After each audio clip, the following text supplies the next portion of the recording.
Welcome back, Lindenwood, to the Lion's Den. My name is Kenny, the Muffin Man, and today I come here so often they actually decided to get me a muffin. Today we are here to play Washington State Overwatch-wise. I am no voices in the head today. I am only here by myself with my own thoughts and a hot mic where if I say anything, I've been told I will be totally cut off the air. But that's enough about me. We're here to talk about Lindenwood Overwatch. Today we are playing Washington State in Overwatch Collegiate. We are going to have two-on-one teams playing against each other today. It is going to be a very fun battle. I actually got to see. This is actually Lindenwood's second match of the day, so it should be a fairly fun, interesting little matchup. Going into this one now. What was that? So, first of all, I would like to talk about the standing outs of last game against Drexel. I saw a lot of Zippy Bloom in the kill feed, Zippy Bloom on the Reaper, so we might be seeing a little bit of that today. We did see quite a bit of dive compositions, but we did see some interesting formations coming out of the Lindenwood locker room. It was a very intense, quick battle. Very many Death Blossoms were hit. Felius on the Tracer was a beauty to watch. Going into the scrims, they were playing a lot of heavy rush comps. And what I saw a lot of today was we're going to see a little less of the Ether and more of Viral going into today. I think that is what I'm certainly going to be seeing today. And so we are going to be seeing a lot of aggressive Lucioing around these parts, a lot of aggressive frogging, which fills my heart with content and love and passion, and a lot of other details that I'm not allowed to express on broadcast because, again, off the air. But that is neither here or there. Washington State, I have no really words about them because I haven't seen them play yet, but I can only assume good things. Because they are, in fact, 2-1, as of Lindenwood are. So, there's probably some good stuff going on. I don't know what to expect. I've not seen these guys. What I do know, last time they were playing a little bit against a Kiri one-trick and a Hazard one-trick, from what I remembered. Or a really good Hazard player, which I don't think got actually seen the light of day. So, that is going to be a... Yeah, that's it. But what I'm also going to be seeing, I hope to see at least, is some more Zarya. I really like seeing the Zarya. I like seeing Brawl in this kind of meta. Now, I'm going to cut us over to a quick break, and we'll get back whenever I have, lobby privileges and Cam stops cheating on me.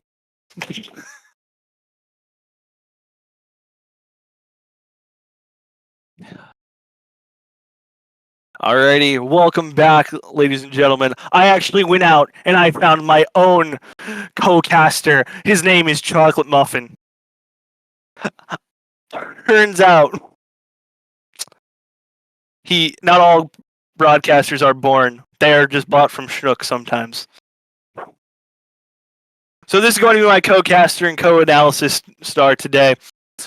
We are in lobby and we are getting set up. We are just now just waiting on the bans coming through. We are going to Lijiang first of all, and we are super excited to get it ready to you. This is going to be a very fun game. I really do think we are going to see a lot more of the ball composition. I think that was talked about quite a bit whenever I was in there earlier during their scrim blocks and whatnot. And we are going to get our first ban on the side of Washington State. They are going to be banning Zarya. Zarya does not surprise me. She's been very good this season. She has been very good this season, so I would really expect Zarya to be banned quite fast. They are probably going to be looking for their... They're probably going to be looking for playing some D.Va here today. And on the side of Lindenwood... I see a Junkrat ban. So we will not see the Rat. We will not see the Zarya. And this was... I don't know how to... Like, I guess Junkrat on Li Jiang can work. So, like, Li Jiang, Junkrat, it can work. You can run it. It could be effective. Now, would I personally run it? No, I would not. I would run, like, something like a Freya, Reaper, a Second Mercy, like... There's so many things that you should be running that is not Junkrat, but maybe there was something. Maybe they just had a cracked out Junkrat and our team did not want to play against it. But we are getting our final R's into the chat. Getting ready to go, so we should be going in here shortly. Just going to be a quick little second, a quick skip and a hop, and then we will be right in Lijiang Tower. The last Lijiang map we saw here, I was pretty sure I saw was... Actually, I don't think I saw a Lijiang map at all during my casting time here at Lindenwood. I've only seen Samoa and Samoa. Actually, wait, no. I've seen one Lijiang map, and it was very close. It wasn't close, but it was definitely competitive. But I expect to see more of the same, especially seeing Viral coming in today, which that is confirmed. Viral is going to be on the starting five. We should get right into game, and we are going to see, yep, pretty much what I was expecting here today. A little bit interesting on the side of Washington State. We are going to be seeing some Mauga, and I do like seeing some Mauga sometimes. Mauga is just a fun character that gets to run and stomp on anybody's head for free. But he has to be well sustained, so that is why you're going to be seeing the Kiriko from I'm Not Going to Attempt That Name, and Lucio from Garfield. And we are going to get right underway here. Finn looking for a quick boop onto the... Oh, and he got two! Oh, he only got one. I saw the Kiri TP. I was so ready. You boop a Lucio, yeah, that's going to be fight number one. They are immediately backing on the side of Washington. And they are going to be repositioning around White Room. But Finn, very, very good play. He goes back in, gets up, slams up. Zippy there, finds Basor. And they are just surrounding Washington right now. Lions on the hunt, looking for something. Felius finds Catalyst.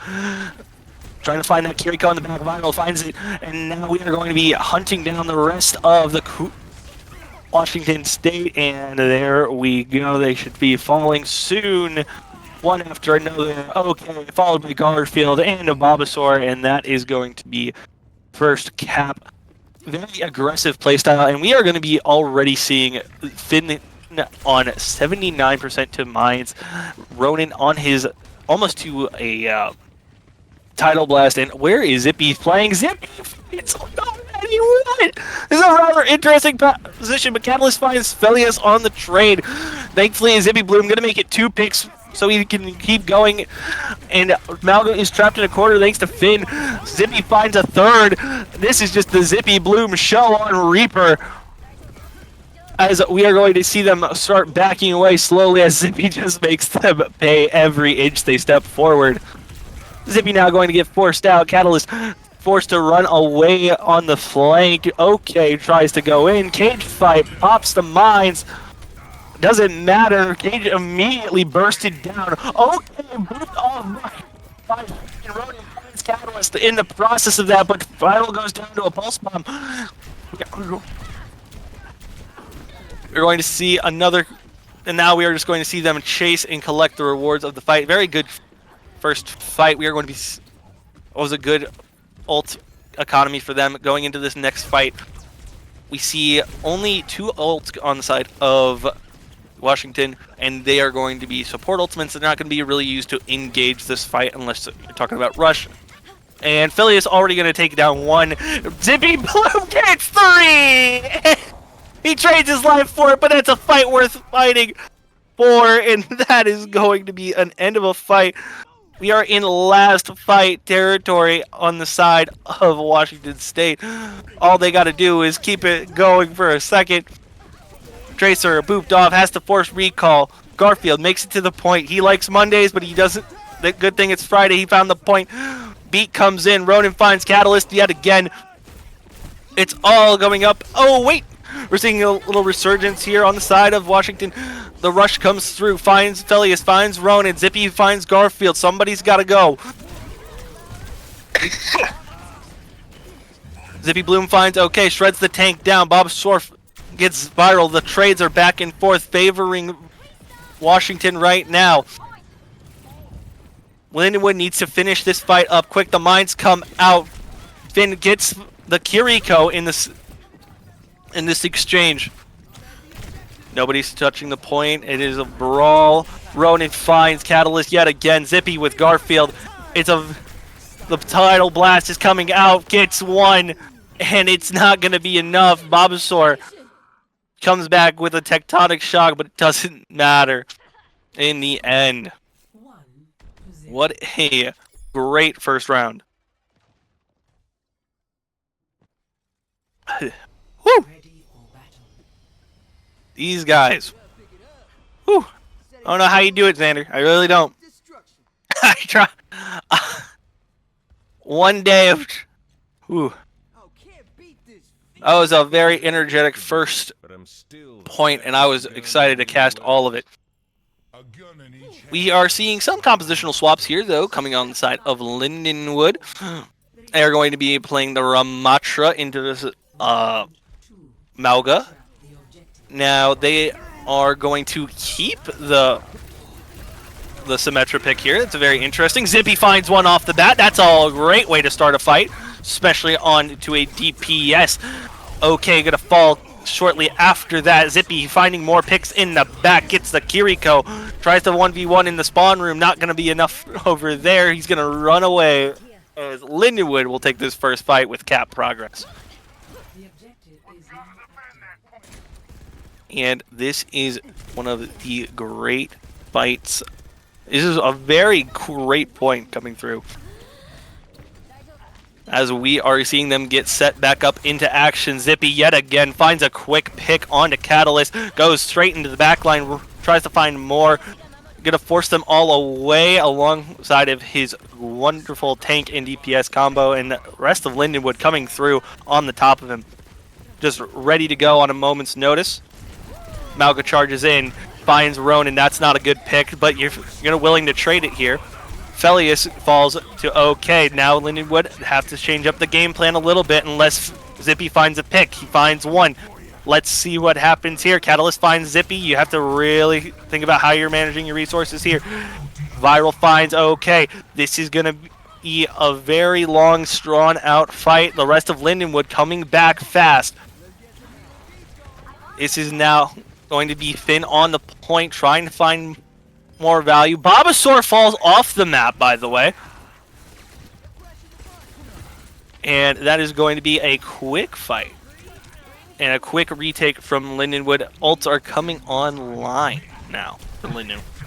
You're going to see a Death Blossom and a Rush coming online here. And an interesting TP, to say the least. And OK walks in with Malgo. Zippy finds one. Not going to have a Lucio for the rest of this fight. Velius finds the next two. Ronan's going to clean up the fight a little bit here. And Viral, he's just going to play dead and spawn for a bit. Very quick fights, very quick engages from both of these teams. The fights are engaged on quick, and they are over almost just as fast. Rush coming out here from the Washington Kiriko comes through. The tectonic shock also going to be a factor. Beat pop to stay, keep everyone alive and healthy, well and good. Viral pops a beat of their own. Now we're going to see Finn pop the Annihilation. Looking for OK here. OK though finds Felius. Ronan going to take out the enemy tank. along with Zippy Bloom finding a pick onto Catalyst. Bulbasaur not going to be rejoining the fight. It is up to the Kiriko alone, but that's not enough. Lucio, he's going to come back. Garfield slain in his tracks. Overtime is kicking down, and that is going to be map 1 over to Lindenwood. And in this first to 2, this map is a very, very crucial one to get. Oh, it was a long fight packed with action. And honestly, it was a great time. I saw boops. I saw many of things that made me proud in that match. I saw a boop perk being taken from Viral, which I think was a very good idea, especially on Lijiang Tower. You really want to get those.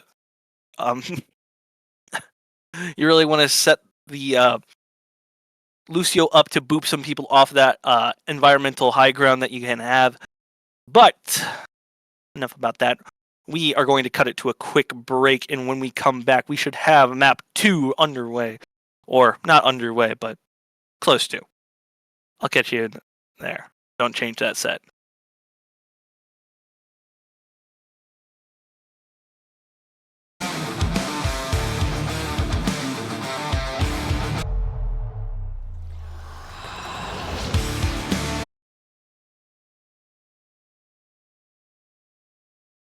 I hope you didn't go back, change the set too fast, because now we're back. And here, right now, we're going to Suravasa. A pretty good map overall. I do think this is one of the maps I saw played earlier, and they looked super duper confident on it. And I really am looking forward to seeing more of it today. The bands coming through today will be on the side of Washington. We are going to be seeing a Reaper band, which is very interesting, but I would not want to see Zippy on it either after what he did on Lijiang Tower. I would not want that to be at all ready to go.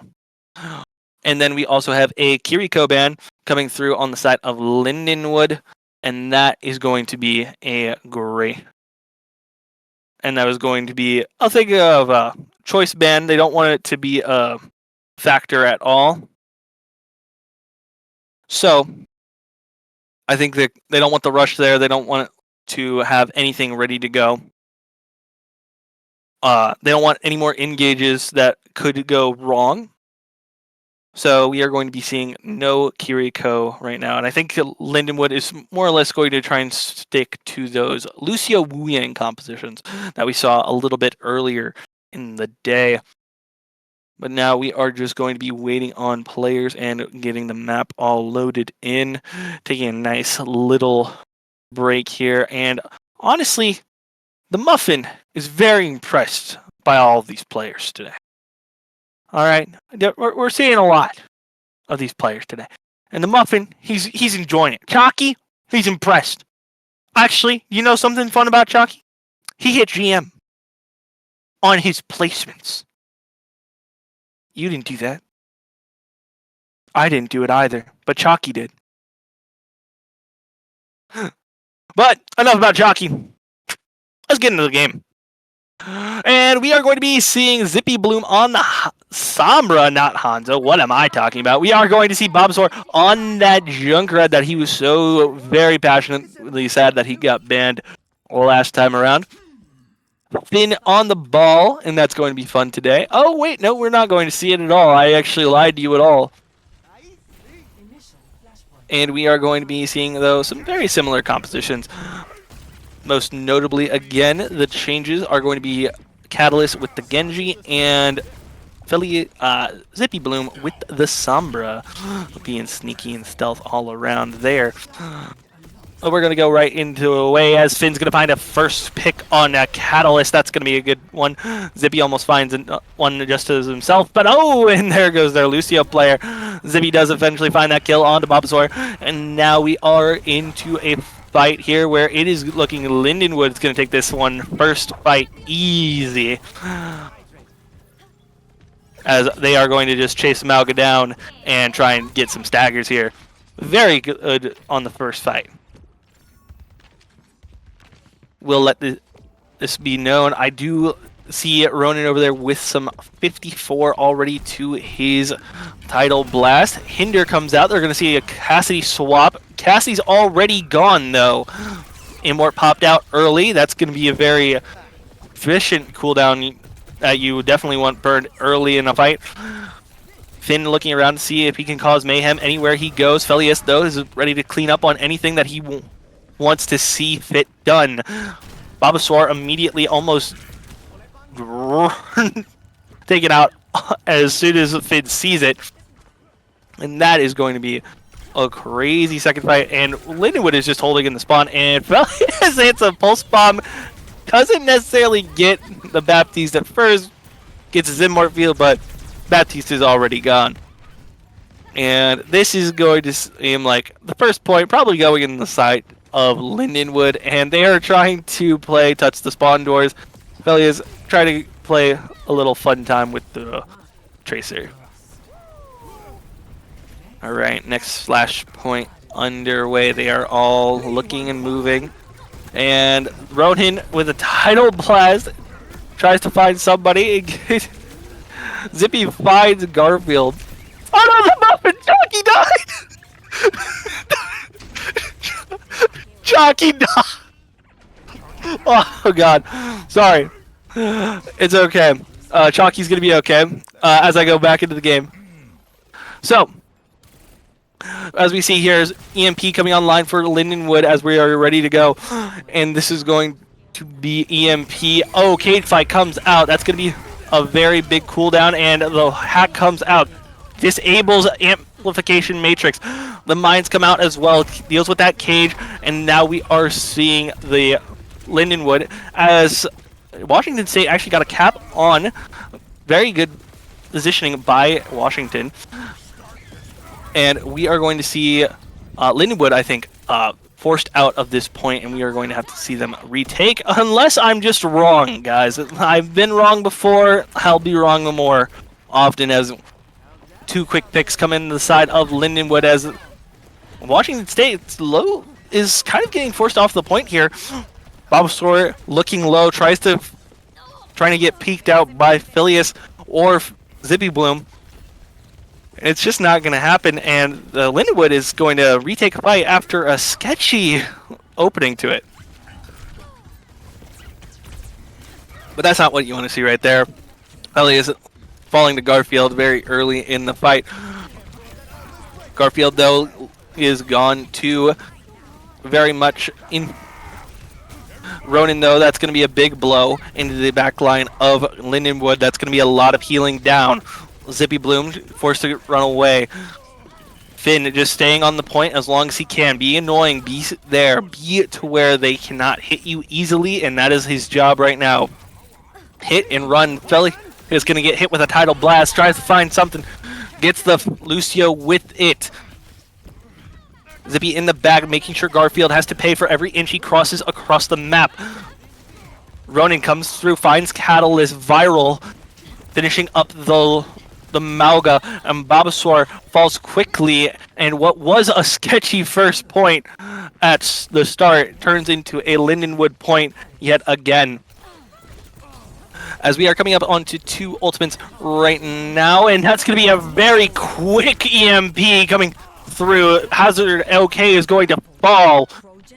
Finn is just chasing up any flankers or pesky people in the back line right away. The Lucio is down. Catalyst is down. Garfield is getting spawn camped. No! Come back on a Monday, they said. We're not done yet. And they are basically in the spawn, ready to go. Felius gets to the Lucio, but Finn does fall here, and as they do have control, and Felius finds Catalyst as well, we are going to see Babasor on the with the Tectonic Shock. Doesn't really hit many here. Felius on to Garfield. Finds another pick, and this is just... They are staggering out the supports of Washington so well that they're not even becoming a factor in the fight. They actually have to literally take fights into spawn, and that's what Lindenwood are doing so well right now. They're just forcing people into their spawn. And we are seeing coming online from Finn. Finn has mines, gonna pop him right away. Tries to find any sort of pick. Ronin does find Bulbasaur on an off angle. Zippy finds the Lucio, the Immort. It's too late. Can't save that many lives. Catalyst comes through and to the kill feed. Yes, he does. Zippy Bloom finds 1. Zippy Bloom finds 2. Zippy Bloom finds 3. Picks that fight. And he's looking for more, and it's not gonna matter as Washington State falls to Lindenwood. Right there, baby. And that is going to be a 2-0, and we are not playing a third map today, so therefore, that is the match win that we needed. Sorry about that, folks, and I had to hear about Chalky. Chalky decided to take a little dip, but Finn, all of these players today did a very fantastic job of just keeping everybody is staggered back into the spawn rooms, not necessarily doing a lot of just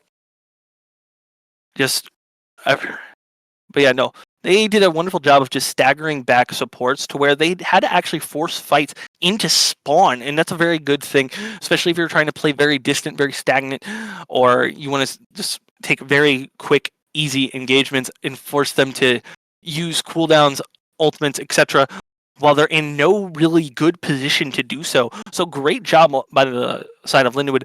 I am pretty sure we are going to have some interviews later. Later, I will be taking the first one, and I will get all of this news back to you after break. I'll see you then.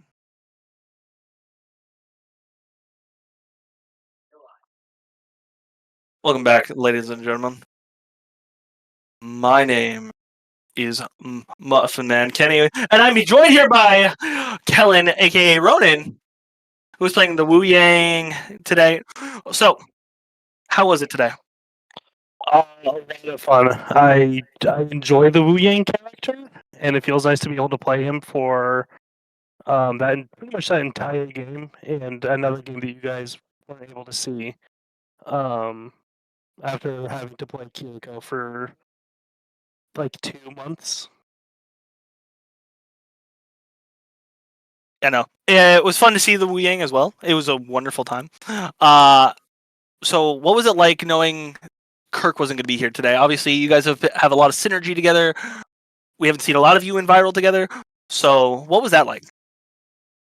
If that happened like a year ago or even last semester, we probably would have lost these games. And I'm just grateful that we have, 3 support players this year, because Kirk not being able to be here allowed us to, in having 3 supports, we could just slot somebody in. All 3 of us are pretty flexible in our support picks, so we're never going to be crippled by one of us being out. Yeah, it didn't look like that way at all today. You looked very strong on whatever you really played. Obviously, we only saw you on 2 comms here on the broadcast, but I was there earlier, and I saw you on so many things. And you looked all very comfortable. So it was very nice to see. As of aspiring Wu Yang, what are the perks I should be running? Right now, you run balance permanently. It's the minor perk that when you hit somebody with a water orb, you increase your passive healing by, I think, 50%, 40%, something like that. And then for the major perk, you take the triple orbs and just aim at people's feet. I feel like it's opinion based. I personally run the even flow. The wave is good, but in combination with the minor perk, the triple orb is just, it's too good, because even if you kind of miss, you have a much higher chance of hitting. It's very interesting. I didn't think about that while I was doing it. And we definitely saw some water bending today, but are we going to see more of it from you specifically? I sure hope so. That's not necessarily up to me. But boy, howdy do I hope so. I like the waterbender character. You heard it here first, folks. We have to petition for more Kellen on Wu Ying. We have to petition for it. We have to make it known. So clip all of his moments because I totally recapped them all. Also, one more question. Mhm. I'm pretty sure you're aware we actually had a Muffin on commentary. What were your thoughts on his performance today? I haven't really seen the stream yet, but from past performances, I'd have to say he did a phenomenal job. So we signed him to a 4-year deal. Maybe 2. 2 with the experience to grow. Yeah, absolutely. Well, you've heard it here first, folks. And when we come back, we will have another interview with a different player or a different flavor of player. But for now, Kellen, anything else you want to say? Keep watching out for our next games. Wow, I cannot speak. I'm hoping we go really far in ABC this year. As do the rest of we. I'll see you on Mondays where I normally do. We'll kick it to a quick break, and then we will come back with another interview.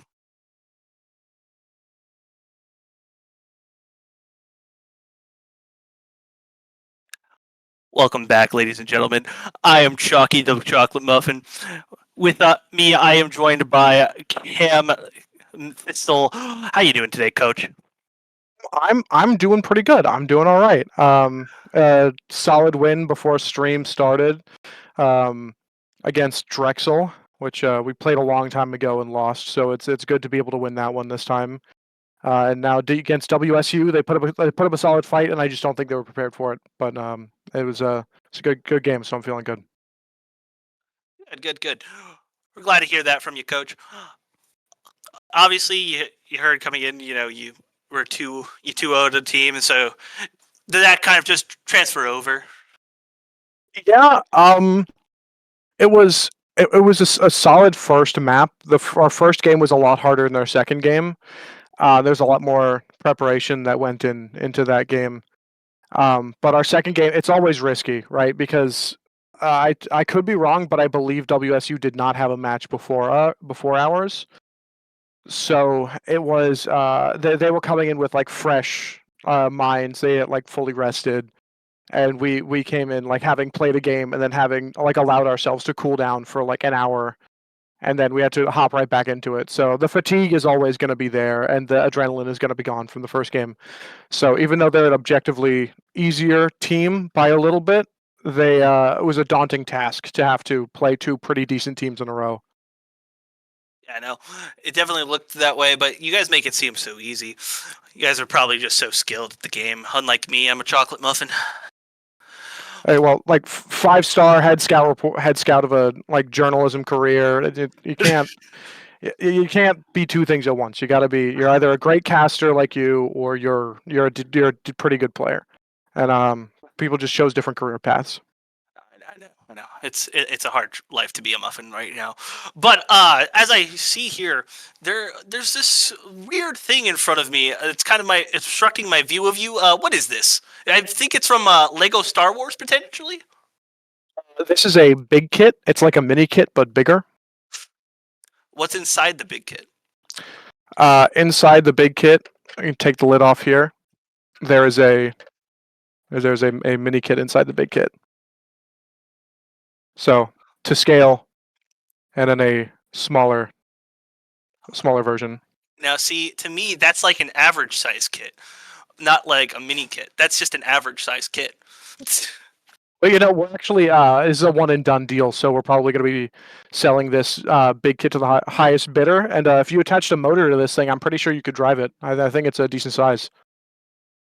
But if you're looking for any new vehicles, new wheels, I think you could pick this right up here at the auction. I'll put $200 on it right now. That might be good. I'll talk to my people.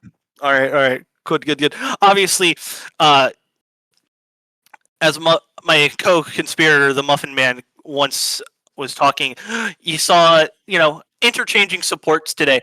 Was that part of the plan, or I think that when Kellen came on and talked about how like having certain supports available, certain supports not available, is fine because we have such a strong amount of talent on the support line for this team. Um, it was both in the plan and out of the plan. We knew going into it that we weren't going to have Kirk tonight because he's at a concert with his dad, a metal concert with his dad. So hopefully he survives the mosh pit and will be joining us next week. But this week, we were down to just Chris and Kellen, and both of them did a phenomenal job. It wasn't a downgrade in any sense of the word. Honestly, I think we did a little bit better than we usually do tonight. This ball comp with Wu Yang and Lucio has been doing us great. So having both of them be so skilled and so knowledgeable on the individual mechanics and individual play style of who they're playing in this comp has been a real blessing. oh yeah, it's a blessing in disguise, and it was honestly just a treasure to watch personally. We did see some unusual bans, I will say. So, what was the reasoning behind the Junkrat ban?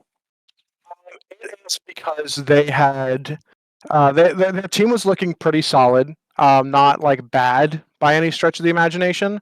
But we felt as though that with the team being a little bit lower, they were less likely to thrive off of spite and more likely to get a little bit tilted or like thrive off of anger a little bit less.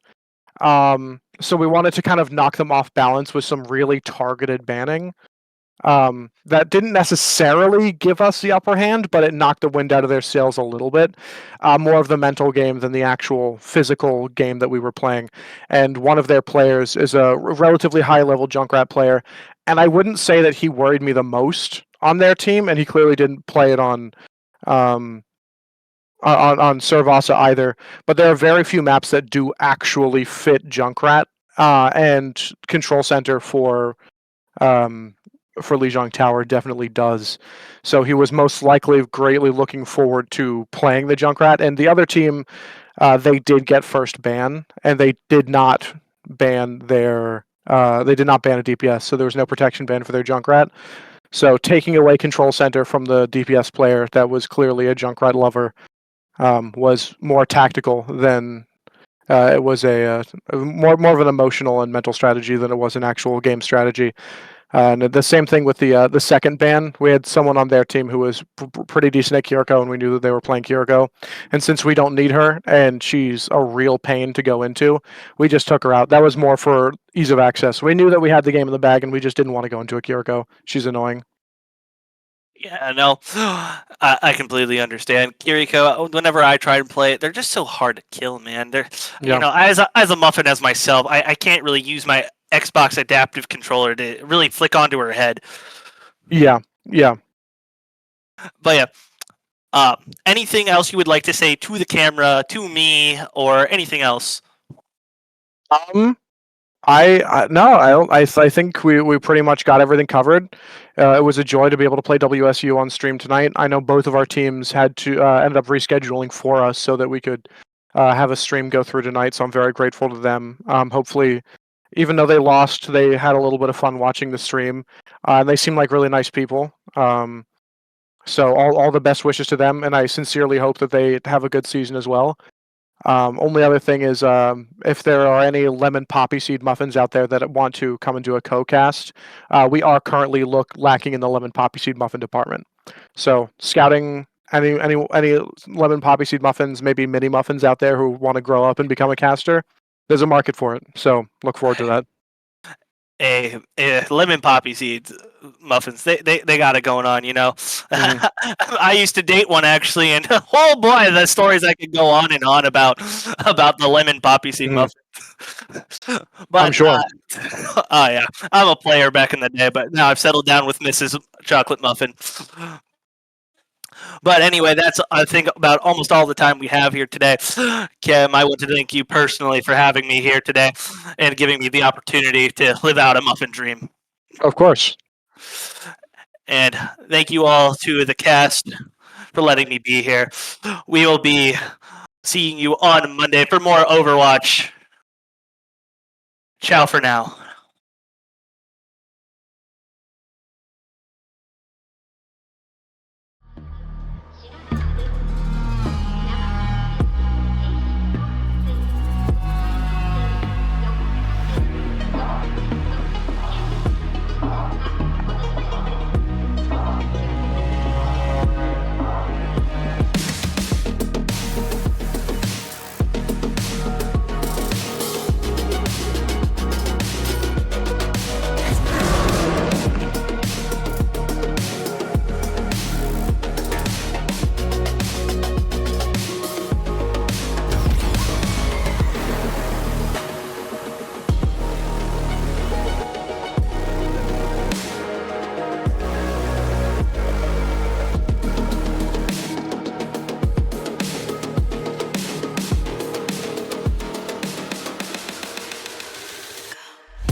Alrighty, welcome back here to Lindenwood Overwatch on a Friday. We are here. Haven't been able to get many of our Overwatch collegiate matches on stream with a couple of other conflicts in the day, but we are here on a stream up against Texas A&M Black, so not the same team we've played for our varsity side in the past. And I'm joined today by Mr. Skylar Sawyer. We've seen you a few times here, member of the JV Overwatch side here at Lindenwood. How's it going? It's going great. I'm excited to cast. I'm excited to give my input on the team that we look up to and try to compete with. So that's going to be a blast. I'm super excited. And yeah, may as well ask. We have a little bit of time. We start the series at the end of the hour, so obviously a little bit of time until we get things going. But talk to us about your season so far. How have things been? So the season's been going great. I mean, we're undefeated thus far. Hopefully, we're going to end that way. We're going to secure that #1 seed, and that means one, we get a bye week, and two, hopefully, we can go farther into the playoffs and maybe get to the finals and win it. Fingers crossed with all that. But it's going great. Our team's really starting to gel. We're like getting better, literally week by week. I can visibly see the improvement. I'm super proud of everybody right now. And yeah, well, obviously sounds like you guys are doing great. I do actually, we're on one of your matches earlier this season, I believe, against Wichita State, if that sounds right. And you guys had a pretty good showing against them back then. Obviously, glad to hear things have gone well since then. What have you guys been focusing on anything specific or just getting better overall? So we've been for starters better overall. Like every day we're just coming in to compete better and better. But there's definitely been some, I'm not going to say it on stream, but there's been some strategies that we're working on in hopes of certain playoff matches. So we're definitely we're crafting some things that we're working on. We're dialed to win, but yeah, I can't really say anything about that. Yeah, speaking of dialed to win, we do have our matchup for today, Lindenwood versus Texas A&M. For those of you, again, with us, what was it? Earlier this month on the 6th, we played against Texas A&M San Antonio, notably a different team than this one. Again, we've played against probably 19 different versions of Texas A&M. They have their international, they have their US, they have their off-campus, and this time we're going up against, I believe, the on-campus B team. I could be mistaken. It might just be the normal on-campus team, but Texas A&M, so yeah, I am getting confirmation, it is their B team, who, for what it's worth, are having a good season so far in Overwatch Collegiate. Lindenwood right now, we don't have the standings up there, but we're currently 5-1 from what I heard before, and the B team for A&M here, they're actually 4-2 right now, which for a B team, I'd imagine they're pretty happy with. Yeah, that's. I mean, if we were to go into the same situation, we would probably not be doing that ourselves. So it's amazing to see, and it's amazing to see the success through the program. And yeah, obviously will be a fun one tonight. I definitely think that Lindenwood, in theory, a little bit favored to win. Obviously, again, they were able to take the first map off of the, I'm going to blanket statement, better A&M team in terms of, we've seen them beat us. We haven't seen this A&M team beat us. We are only playing a best of 3 today. It is Overwatch Collegiate. They play 2 matches, 2 BO3s a week. So have to scale the length of the series back a little bit to make sure every team can get through all of their matches. But in terms of maps today, only a BO3, but we do already know per league, we're starting with Samoa. What do you think of this map?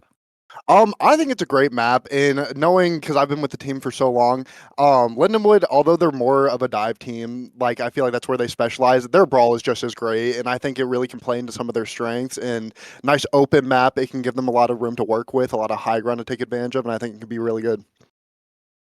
Yeah, we'll have to wait and see how they do on it today. Again, going up against A&M Black. Is there anything that you would want to see today? Obviously, I know you've probably watched a handful of the matches. Any compositions or any picks that you are notably wanting to see, not wanting to see? I mean, man, that's so hard. I like watching them play everything, but I mean, if they can whip out the ball, get a little bit freaky, just like make it really expose how much better they are than this team and really prove their dominance, I think it's going to be really nice to see. And yeah, ball's definitely been one of the things rising in, I'm going to say at least Lindenwood prevalence. I won't speak to the overall state of Overwatch, as I'm never going to promote Wrecking Ball being played, but it's definitely something they've been putting a lot of emphasis on. It's what they won on Atlas against that San Antonio roster. Again, currently the top team in the NACE group for the side of Lindenwood. Very likely to get that 1 seed, of course. And obviously we've seen Lindenwood play ball occasionally since then, so much so it's, I mean, obviously everybody who plays Overwatch and has played against a decent Wrecking Ball knows, wow, that's not fun. And so we've seen it banned against us a couple times, but I definitely would be interested to see if we keep trying to focus on that specialist Wrecking Ball. But we'll have to wait and see what the teams are going to throw us to. Lindenwood versus A&M, BO3 starting on Samoa. Don't go anywhere. We'll be back 4 or 5 minutes with the start of the series. We're halfway there. Whoa! Adventure! Dig it in the ground. Adventure! I got dug on. I forgot they had legs. Shooting a MAGA, he's low. You're no cheating. I got 100 miles. Oh my! Oh, he is in there. Why are you there? I would like to not be, is the thing. Wilson, please. I wish you the best. Dylan. It's time for dancing emotes. I don't have a dancing mode. I think I do. I have a glide. I have the slowest walking mode in the game. Are you guys gonna be dancing? Alright, fellas, we are now in game. This is your IGL speaking Go Widowmaker. Yo, Finn, TP to spawn and come back. No, I need TP. Yeah. PM. What's your horoscope? My horoscope? Let's look at my morning. Aquarius. Oh, report? Oh, my horoscope is here. I'm like dead We're specking bubbling in, back to fellas. you, and he's just looking at the Lucio like. Now keep moving. I really thought I'd kill him. Oh, it is ready. He's 300 below. This guy's like so cool. He's dead. Agent P. He's a friggin' mammal of action. But never speak to praise.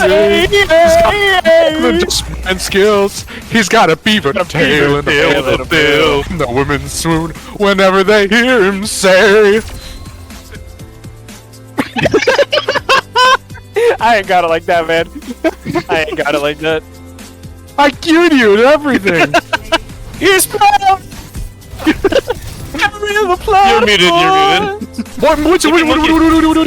Winston. Oh, I'm so sad. You can blade. Blade, you say? Shooting the bird. There she goes. I saw them for you. Nope. Oh my God, Matthew! On 3. 3 on. Don't you worry about a thing. I'm with Don't you. you worry I'm with about you, Matthew. I should not be here. You should not. No, Oh you're my fine. There was a moment of realization. Walk forward. I got you, Pookie. Yeah, looking, Kill Kill one. No TP. No TP. I got fire triggered. Low. Behind us. Kill one. Careful. Reaper. Oh, man. So I can. Go, dudes. I need the car. Let's pull my TPU high ground. Go. Be free. Very low. Get you one. Come here, bitch. Take some damage. No TP 1 minute. No TP. I'm just gonna do this. I got the sleep block. Wait, that's cheating. I TP'd out. That's cheating, dude. That's cheating. That's not right. What the f? Ape together. Watch this, Ape together strong. Stop your character!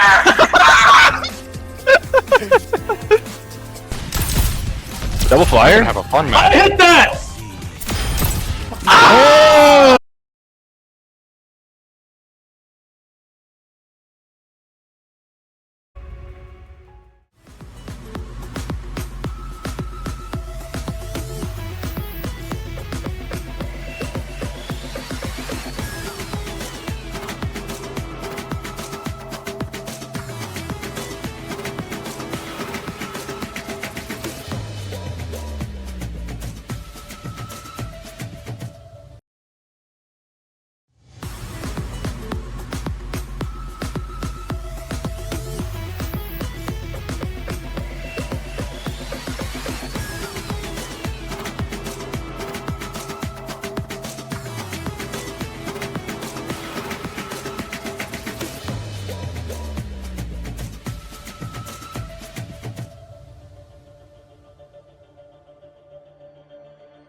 Alrighty, welcome back everybody. Game number 1 underway, and we have our bans. Lindenwood ban away the Cassidy, and then the opposition A&M. They do ban away the ball to start off here, but we'll see how Lindenwood want to rock it. They're sending Mauga in here round 1. Any opinions on this?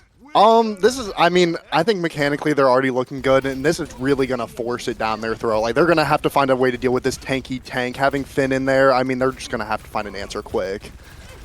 Yeah, we'll see Lindenwood already throwing a lot of damage here onto Bojorox. That's the tank here, the Zarya for A&M as Vipers. Genji on the side, almost going down to some sim turrets. Have to be careful, though, of all of this long-range fire. That's Zippy poking away. Thelius on the Symmetra, going to get an opening kill now. Viper officially falls on the Mauga, or off to that side of the Genji. As we'll see Mauga here now on point. Again, that's Finn on tank. Everybody on their classic roles with a Viral on the bench for game number 1. Still just setting up. Lindenwood take first control.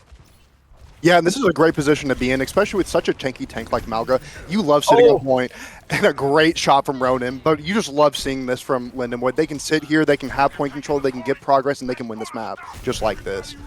Yeah, Finn going super aggro, but he has that Curie, jumps in Suzu's, so they're going to be just all right. Felius reaping ahead here as he will take down this Genji. So much damage coming out from this Symmetra. Again, good progress so far. Lindenwood at 30%, couple ults coming up. Photon Barrier at 85, Kitsune at 70. They have a Bob coming up soon as well, and on the other side, just the Kitsune available right now for the side of A&M, but that is the first ult available. We'll see what Corporate chooses to do with it, as again, 45% and counting for Lindenwood. Kitsu comes out toward point. Mauga runs away, and Lindenwood have no problem getting the hell out of there. Kitsune comes out. They will perfectly give the point as the Photon comes out. They won't contest again in time. Mauga jumps straight to the back line here. 3 players, 4 hitting him. Pops down the Adrenaline here, trying to keep this damage up. Goodbye to Reaper now, following forward. Zarya has to walk around the back corner. They're going to have to give away the point here as Mauga continuing to go in. Ether is going to get dropped by Corporate. Mauga goes down as well. Lindenwood maybe a little bit too aggressive there on that refi, but they do have the point right now. 60-10. Velius still holding the front line here, out beam damaging this Zarya, so Bojorox has to be careful. Bob comes out onto the backside. Pseudo tank crushes through Zarya, and that's another kill now for Lindenwood. They'll have time for Mauga to get back. Lucio's back. Everybody's here, and they'll walk over the fight, still holding 70-10 as Velius still frontlining. Yeah, that's great to see, especially, I mean, it may have looked like they overinvested with using Kitsune and Bob, but I mean, Lindenwood, they're coming up on Cage, they're coming up on B. This is exactly where they want to be. Those are 2 huge ultimates, and with this being final fight, these could be the 2 fights that end it all, or the 2 ults. We'll see if they can manage again. As you mentioned, Cage Fight and Beat coming up in just a moment. Beat available for A&M. Blade are going to be up in a moment as well. As Felius picked on the side. Reaper takes the first life of the fight here as Moonbaby charging ahead. Has to go Wraith form. Beat comes down to keep everybody up. Double beat now from both supports here. It will be the Cage Fight. Grabs 4 in it though. Adrenaline Surge comes out. All 5 caught in the Cage Fight now as Lindenwood reaping this damage out here. Mauga gets 2, but he gets dropped finally by Viper. The point might get flipped here by the side of A&M. Will get recontested. Zippy able to take down Corporate on the side. Lucio drops as well. Lindenwood win the fight in shreds, and a Death Blossom from off point. Moonbaby not going to make it happen. 110. Lindenwood starts him off hot. Yeah, that's great to see. And at the end, even though in theory that fight should have been winnable for Texas A&M, that's where you see the skill expression. That's where you see how Lindenwood is so dominant and how good Lindenwood really is, just mechanically. And yeah, we'll get going here onto the second point. We'll see what swaps we are going to get here from the side of either team. That's some interesting characters coming out. A&M to start looking relatively similar, notably Sojourn and Doomfist making their way onto the roster, but Lindenwood a little bit extreme here potentially. They might be sending Finn on the Roadhog. We know this is a character he enjoys playing. We'll see how well he does.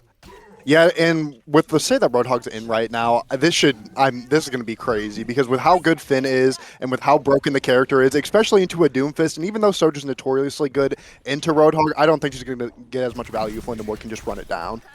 And yeah, I'm not sure what type of a Divine Sorcery Corporate has done, but he calls the swap to Ana here against the Hog. We'll see how much that anti can help in trying to burst down a player like Finn. Backside Zippy goes low. Wraith form saves him for the moment as Roadhog goes forward, tries to hook the Ana, but the Ana dies before it connects. So it's just going to be continued fighting on a point right now as we'll see Finn still with the only kill so far. Hook comes out, but he will get taken down. Rogan headshot finds him as Ether and Ronin both retrade onto the DPS here as Bojorox trying to get out right now. Kiri is with him as well. That's Tie-Dye Turtle as we'll see the rest of A&M trying to manage. Ronin gets the kill on the Kiri. Now it's Doom versus a few, and unfortunately Reaper damage way too high for him to stay around. Fortunately though, the punch will get him out, so could have been worse as Lindenwood hold 15 and counting.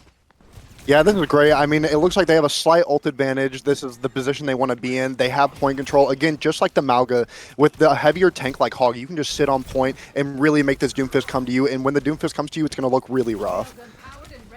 Yeah, we'll see here Lindenwood splitting half on back flank, half fighting from point as Doom goes for some punches, but not going to find too much either on the Lucio. Gets away. Felius takes down this Sojourn as Lindenwood 35 still counting. Hog fighting on the side 1v2 as we'll have to see this Reaper harassing backside. Tie-Dye Turtle goes down and Lindenwood looking to pick apart the rest of the team as Felius gets connected by a Doom punch, but Zippy going to continue cleaning up the rest of the team as Doom goes flying away here. Bojarox again, the sole survivor here essentially for the side of A&M, 50-0, and again in the BO3, you really don't want to go down on control, so we'll see how A&M try and get by. Yeah, and Lindenwood's doing what good teams do. They are taking angles, they're forcing them into tough situations, and they're making them play their game, which is great to see.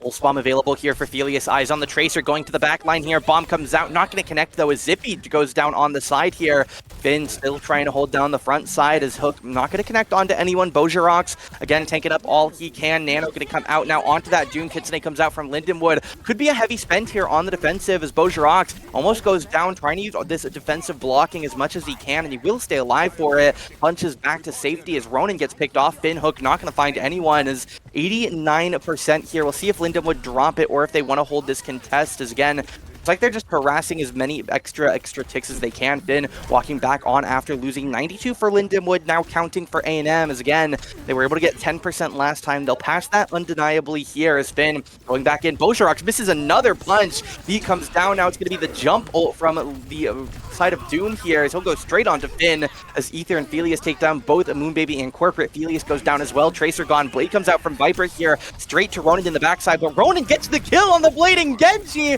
Zippy swaps over to the Somber, but the whole Hog on point here. Finn trying to keep the tempo up. Tie-Dye Turtle the target. Doomfist the target just comes flying back in. Chain Hook connects him. Bojarox goes down. Tie-Dye Turtle goes down. Ether now resupporting his team. Moonbaby knocked off point here as again Overclock comes out. Overclock finds picks, but Overclock will not find overtime as they can't touch it. Lindenwood sweeps Samoa. Yeah, and I mean, Callum Ronan Williams, he's disgusting. He is so good.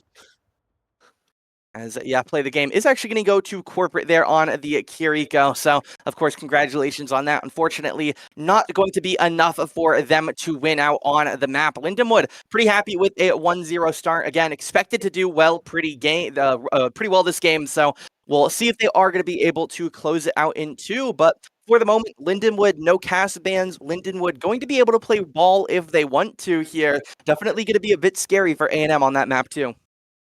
Yeah, and especially with how much they controlled the tempo with slower tanks, if they get Finn on one of those faster tanks like Monkey, Ball, any of those, I mean, I think we're going to be seeing a pretty decisive game.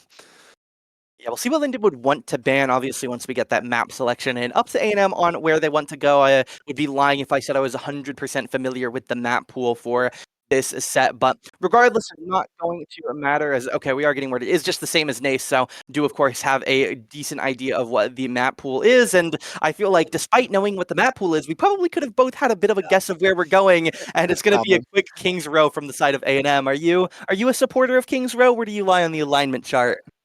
Okay, it is a fun map. However, you play it so much that it's like it could be your favorite food in the world. If you keep eating it, you are going to get tired of it at some point, and that's about where I'm at with it. I can definitely understand. I mean, yeah, I would never say it's a bad map, but it definitely it feels to a point where it has to be overrated simply because of how highly it's rated right now, right? This could be the best map in the game. Like, we could take every other map, make every other map worse, makes Kings Row a bit better, and I still feel like Kings Row would be a bit overrated because it's just so obnoxiously higher in the rating boards than every other map in the game that it physically, I don't think it's possible to be not overrated. We're going to say Kings Row is underrated, the most scrims row. But we do get an update. We're going to take a moment here, wait for our teams to lock in their rosters. We'll, of course, wait for the map bans and the game to get started. Don't go anywhere. Lindenwood already at series point here on Overwatch on a Friday up against A&M. Don't go anywhere. Back in a few for game 2.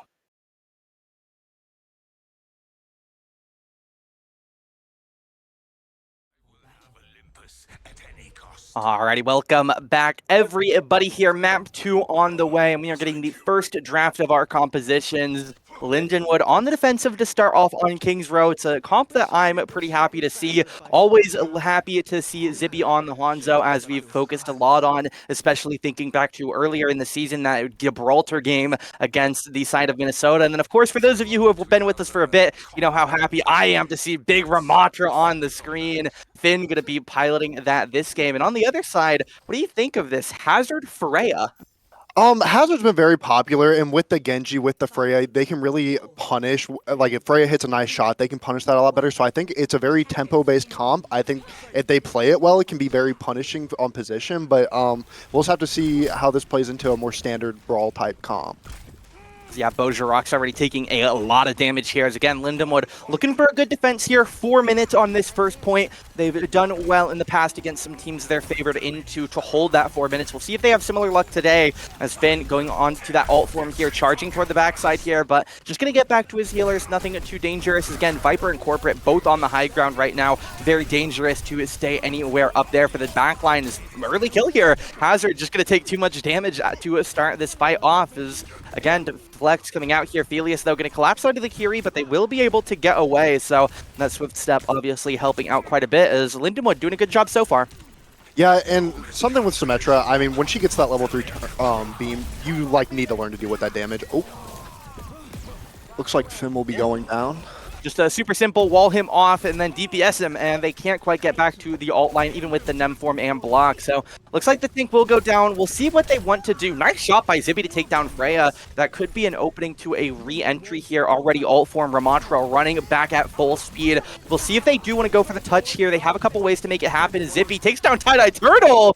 Zippy is on fire, always on this Hanzo. Always top-notch performances when he pulls this one out. Finn now going to continue to rotate around this statue here, as for the moment, Lindenwood, they lose 2 ticks on the point, but they will still have a chance, 2:25 on the clock, to hold that third one. Just can't get picked off by another wall, as Finn definitely going to be careful there. An odd wall comes out, not quite going to catch him, as Finn tanking up everything he can. Top aside coming in from the Hazard, as Nemesis form comes out now from the side of Finn's Ramatra, as we'll see him go back to healing, get that block going on for the moment, but it will just be a continued stall here. Big jump to the top window by this Hazard, but Kitsune comes out now straight toward the arches. Dragon Strike comes out from the Hanzo, but it's not truly going to find too much. As the ult form Ramatra sprinting to the backside with that Nano here. Able to take down 1. Viper drops as well, but Ronin, the trade from the Freya here is Hazard, taking a lot of damage on point, wall blocking a lot of healing, but the Tidal Surge comes out, and they are just going to DPS down this Hazard straight to the backside. Goodbye to the Lucio. Freya up in the air will get out, but again, a minute 35 now. They still need a tick. Yeah, and I mean, they're doing what they're supposed to on this comp. They're abusing the height. They're making Lindenwood uncomfortable. As you saw, they forced Kellen off that height. They're doing what they are meant to, but I mean, it is just truthfully, when you get someone as mechanically good as Bloom or Felius or Finn on characters like these where they can just punish you so much, it is very difficult to break through. Yeah, again here, got minute 15 now on the clock. Annihilation is early. Inspirational. That's what it is. It is early by a little bit, as Finn gonna try and make up for it. Tries to take down a couple on the backside. Bojarok's coming out now. It's gonna be the Blade as well. Hazard 1 HP. Takes him down here. Felius takes down Corporate, but the Blade taking away both supports. Lindenwood are fighting at a static health bar, but Finn takes down 2. Viper Tie-Dye on the back line. Now it is a very, very scared Freya, and unfortunately at 1 HP. Not going to have a lot in face of a Ravenous Vortex. So another kill now. 40 seconds. They really need to get this cap now. Yeah, and with them only coming in with Hazard ult. That's an aggressive downpour. Yeah, and they have Sim ult to counter. They're coming in with ult advantage. This is looking very good for Lindenwood currently.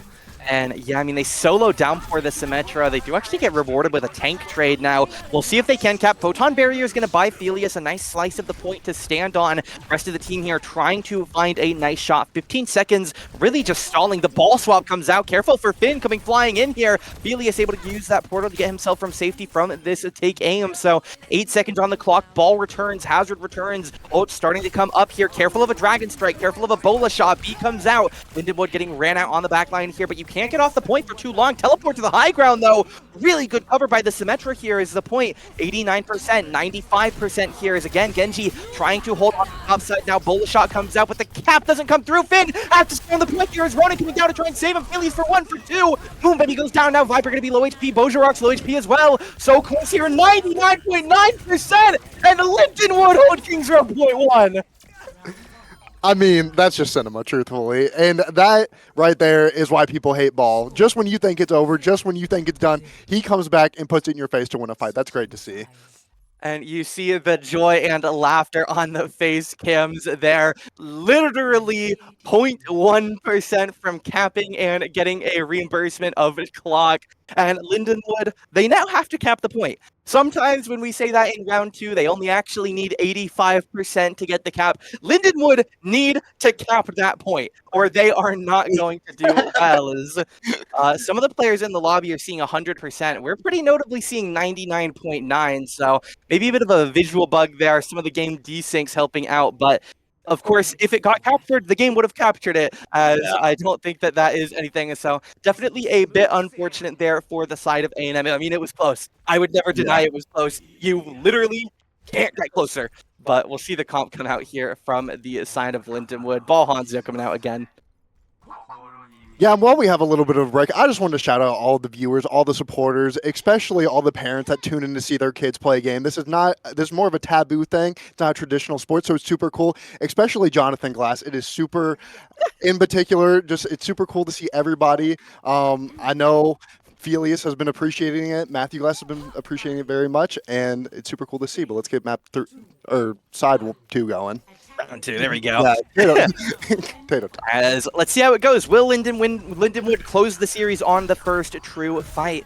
We're getting set up here again as forward now. For Ball on the backside harassing Moonbaby. Here's the rest of the team trying to stay safe while Wrecking Ball wrecks everything on the backside as he is 1v3ing over there. He'll go flying down this hotel hall. As we'll see on the front line again, Lindenwood using these sim portals. They're all going to go high ground now. Ronan might stay down, obviously, on the Wu Yang. Has a lot of ability to get around. And while he gets jumped at, he takes that portal and drops, just playing with him here on the Wu Yang. Is Ball still on the backside, balling around here. So have to wait for a fin. Bojarox almost goes down. Beautiful Wu Yang curves around such a sharp corner and fall, but not able to take him down the block. Going to do a good enough job of keeping it up, but a nice pinch on the backside. The Bola shot, so the Freya going to get picked down as Viper low HP now, as it will be a crash down. Felius traded out by Bojarox. We'll see Ether now running away. Low HP, Zippy Bloom pretty low as well, getting harassed out of the sky. Can't get good healing from this Lucio up there, so they'll go down. Ronan kills down the tie-dyed turtle. Side of the Lucio and Lindenwood are going to go at least a minute and a half here without capping, but a nice pick onto Viper here will mean they have a bit more tempo of corporate really low, trying to close this kill off. Genji chasing far, does get the kill. Bojarox is low. This could be it right here. The tank is low. The tank goes down. Now it's going to be the Bola shot. Hits 3 though. Nice Bola shot by Moonbaby. Ether goes down and multiple others sent packing with some HP bars. But Lindenwood are still taking the progress. Tick 1, 50% going to get passed up here. And again, they don't have to go right now, but they have to go in the next couple seconds. 2 ticks grabbed, 75, 80, 85, 90. You need to touch. You need to touch. Genji comes in on the dash now. Kitsune comes out. Everybody sending everything. Tidal Surge comes out. Minefield on the point. They're trying to cheese away this point, maybe keeping them off. 98.6 now. Lindenwood trying to keep this pressure up. Now Downpour comes out. Going to catch on to Zippy, and they don't touch the point. The hazard goes too far into the corner of that section, right by where the door comes out. It looks like there was a tiny area where it's not considered point. Hazard gets shoved into the corner, and that is going to be the game. We'll see the Felius play the game. Take a peek at it, ladies and gentlemen, here at the very end. Keep an eye on Hazard here in the back corner. If this is the final moments, Bojarox not going to be the final moment there. This is on defense. It is the final moment of defense. And they are going to hold it. And again, that tiny corner there, it's just too far out of the point for A&M. They get knocked off the point. And obviously, I mean, it was the same on the other end, right? You need literally one more tick and you win it. And this time, Linden would end up being the favored side. 2-0 sweep here. And I mean, things like that are tragic. Like, I could not ever tell you that one little point would stop them from contesting. And it sucks if you're A&M, but I mean, Lindenwood just had a strong showing, truthfully. It's great to see them win, and it's great to see them assert their dominance in this league further. Yeah, definitely. As you say, even if they didn't cap on that fight, the odds of them losing the map and losing on map 3 on their map pick, definitely a little bit lower. Obviously, A&M not going to be too thrilled with the way it ended. You would be, I think anybody would be upset losing a competitive series 99.9 and then losing while it really feels like you have a guy on point. But got shoved off a little bit too deep into that corner. So that is going to be it for the moment. Linden would take the 2-0 sweep. We will be back in just a few minutes, though, coming back on with some interviews. So don't go anywhere. Back in a moment.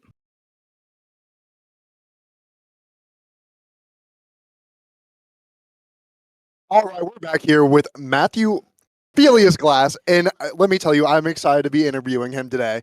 So, Matthew, Uh-huh. just starting off, Lindenwood is having a dominant season. What are you guys, 6-1 right now? Yeah, I think that makes 6. Yeah, this is probably one of the most dominant seasons that Lindenwood has had in an ABCS tournament. How does it feel to be part of this team and be part of this growth?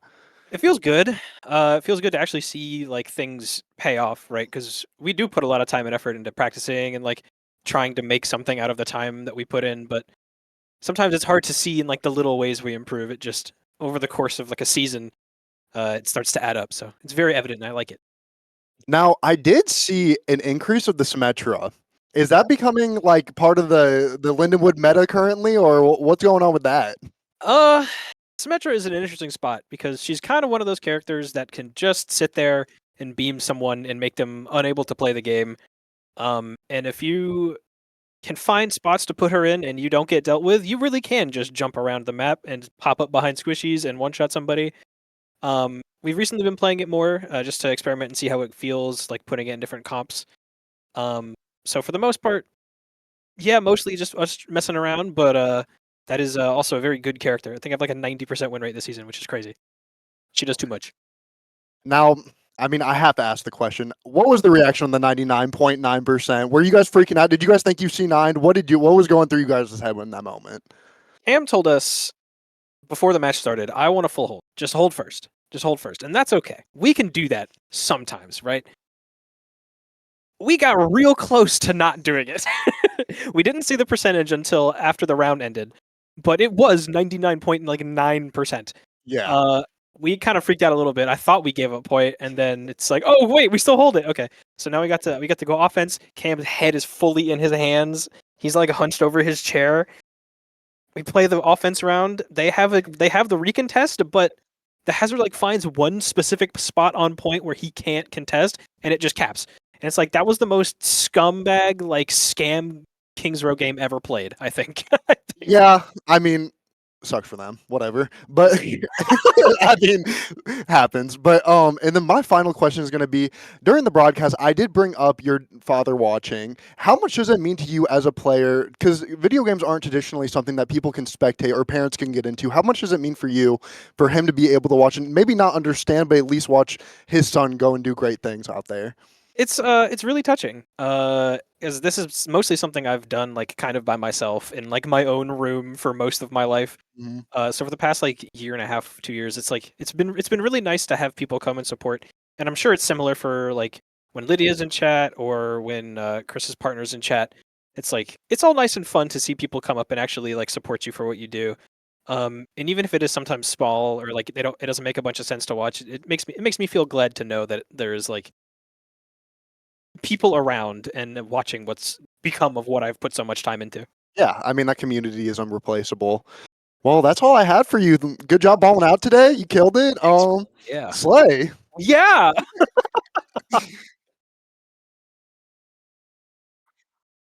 Yeah. Sweet. Alrighty, I am back with Mr. Cam Comms Connoisseur here with a post-game interview after that game. Let's start off with the most recent thing. Kings Row, I believe Jonathan Glass's son called it a scam scumbag win on how it feels for A&M. 99.9%, followed by getting jammed so deep into the garage door that you can't hold. How are you feeling after that hold? Honestly, I think that the scam scumbag win. That's whatever. I think it's unfortunate that that's how it went down. I didn't foresee it going any differently.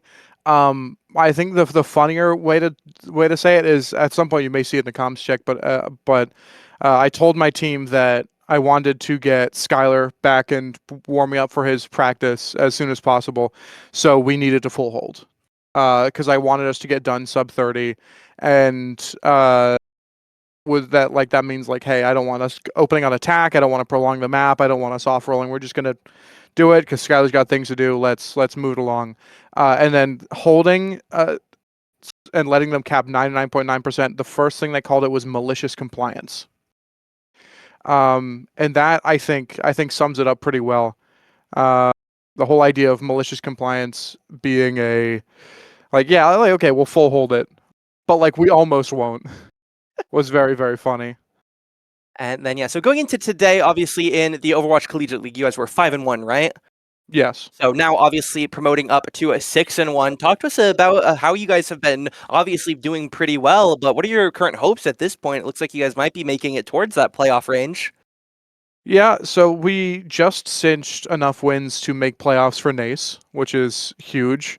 And it's a little bit harder to get playoffs in Overwatch Collegiate as a whole because of the way that they run their things in their open division. And there's a lot more teams, so we've never been able to make it to playoffs there before, and that's something we're really hoping to be able to do. I think that we're like roughly halfway through our season. I can't remember whether there are 8 total games or 10 total games, but we're looking pretty okay. It's just going to get tougher and tougher the further down we go, because we're going to keep facing teams that have had similar records to us. And next week's games will probably be harder than this one, and the following week's games, assuming we win those ones, will be even harder. So our hope is to keep the pattern alive, but realistically, we know that it's going to keep getting tougher and tougher. And then, you talked about NACE for a little bit there. I wanted to go back to that. Again, obviously, congratulations on at least making playoffs now, but still some time left to fight for some seeding. Right now, do you guys foresee yourself winning out the rest of the group, or what are the matchups you're a bit worried about potentially? I think out of the last 2 matchups, we have UTA and we have SSU. SSU, I'll be honest, I'm not all that worried about. I respect them. I think that they're a perfectly good middle of the pack team for our division. But they've lost to some teams that we 3-0'd, and they did not do as well against the one team that beat us as we did. So I'm not as concerned about them. UTA could be a little bit closer. For starters, we're playing on an off time. We usually don't play that early in the afternoon. And for my whole team, Chris hasn't played that early before, so it's going to be new for him. And for the rest of my team, they haven't played that early since fall of last year, so it's been a year. So that shakeup's going to be a little bit different. And I know we're not going to be able to catch it on stream, but that's the only other game that I would be maybe a little bit concerned about. But I'm not leaned into the camp of this is going to be an uphill battle yet. I think it's going to be an uphill battle for them, and it will just be not as much of an uphill battle as SSU. And then, obviously, looking back in the past, you guys have had some good seasons before, doing really well this time, 6-1 on the ABC side, or the Overwatch Collegiate side, doing pretty good in NACE. And there's been one big change that I do want to focus on, obviously an addition on the roster in the side of Viral. Talk to us a little bit about how having that extra player has made things easier on you in terms of trying to maybe decide some matchups. Talk to us a little bit about having that 6th man now. So they both have very different play styles, which is nice. Ether is very passive in how he plays. He's very defensive, and that's nice, but it also means he has a little bit less output and he's a little bit harder to kill, which is always good. So there's a bit of a play style shift between the two of them, and there's also a little bit of like intercompetition. It allows us to run double main support if we want to. It allows us to run a whole ton of different things. It's even flexed us around enough to be able to run double main support with any support line in. Kellen has now been freed up to pursue some main supports of his own. So he also plays Wu Yang. His Lucio is passable. So it's given us a lot more flexibility in the support line. And it also means that, going into next season, it's not going to hurt as much when we lose Kellen. And then, talk to us, just any other closing thoughts, shout outs, comments, anything concerning this season overall, anything to keep an eye out for some of those future matchups? I'm looking forward to being able to play our final 2 maps of the NACE regular season. Obviously, our opponents performed well. They had a real tough matchup today, and I'm happy to see that they stayed mostly positive throughout it. Their rep was very, very kind. So they're a lovely team to be able to interact with. I think also something that we're really looking forward to is we want to be able to like keep pushing this envelope, and we may be able to make playoffs in both ABC and in NACE, which is going to be something that's really nice. Obviously, shout out to Prod and everyone here. Shout out to Matthew's dad. Everyone important here at Lindenwood. And yeah, I think shout out to Chris's reps and to Kirk's reps. They both got good people.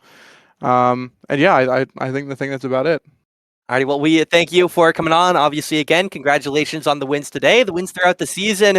We'll keep supporting you onwards in that quest to get a nice seating in NACE, and obviously throughout the remainder of these Overwatch collegiate games we are able to catch. But for us here at Lindenwood, that is going to about do it for today. Thank you all for coming in, joining us, Jonathan Glass especially, as we will catch you next time again. Be sure to keep an eye out. Monday got some more Overwatch coming up. Tuesday has normal Rocket League. Valorant next Wednesday. There was an FF yesterday for those who are unaware why there was no stream. Of course, Siege as always on Thursdays, and keep an eye out any social channels, any public channels for any type of updates on any of those matches. Thank you all for joining us today. We'll see you again next time.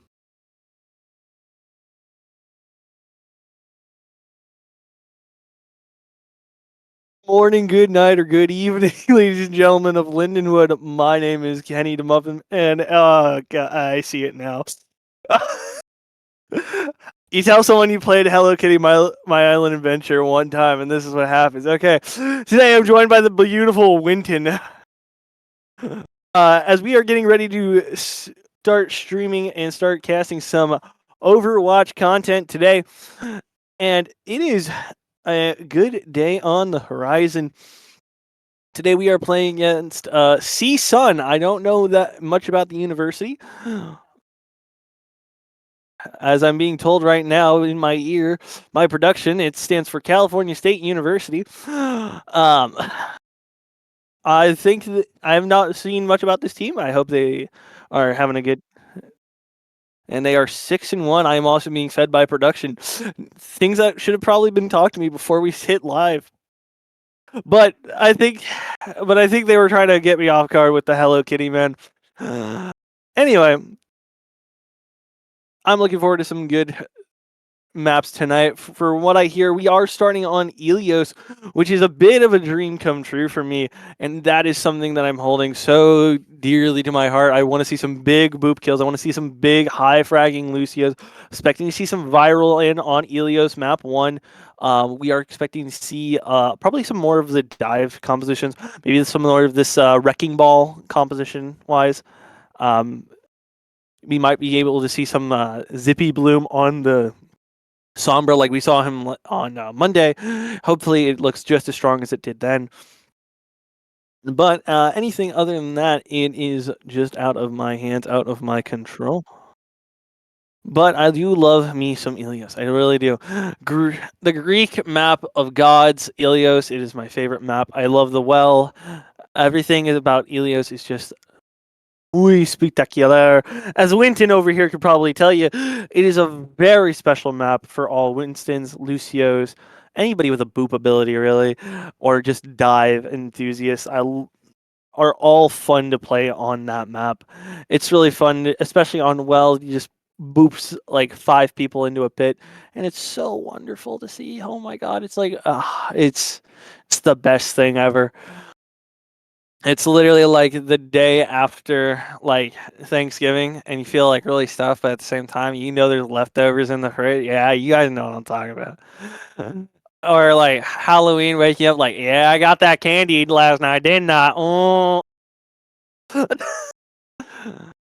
I'm gonna get caffeinated here, so I'm not as slap happy.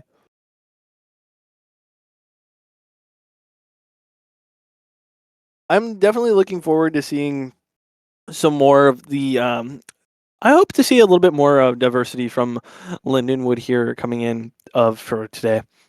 I really want to see them play a little bit more diverse compositions. I would like to see a little bit less of the ball composition. I do love seeing it, yes, but at the same time, it is a little bit of a thing we see a lot, but I want to see some more like different stuff. I want to see maybe some of the old hits like Zippy Bloom on the Cassidy, maybe some Phileas on the Genji, some just general fun stuff tonight. And that's what I'm really hoping here for. And we are definitely going to see some fun stuff that Coach Cam has probably cooked up for us. We are probably not going to be seeing Ether into this first game. We are probably going to be seeing a little bit more viral, as I did say earlier. Ether will probably come in later throughout the map if we go somewhere where we don't want to see this hyper-aggressive Lucio, etc. And we will get started in just a few moments. Please do not touch anything on that stream deck. We will be right back. Me and Winton.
And welcome back, ladies and gentlemen, and the Lions are out of the cage, fresh and hungry for a dub.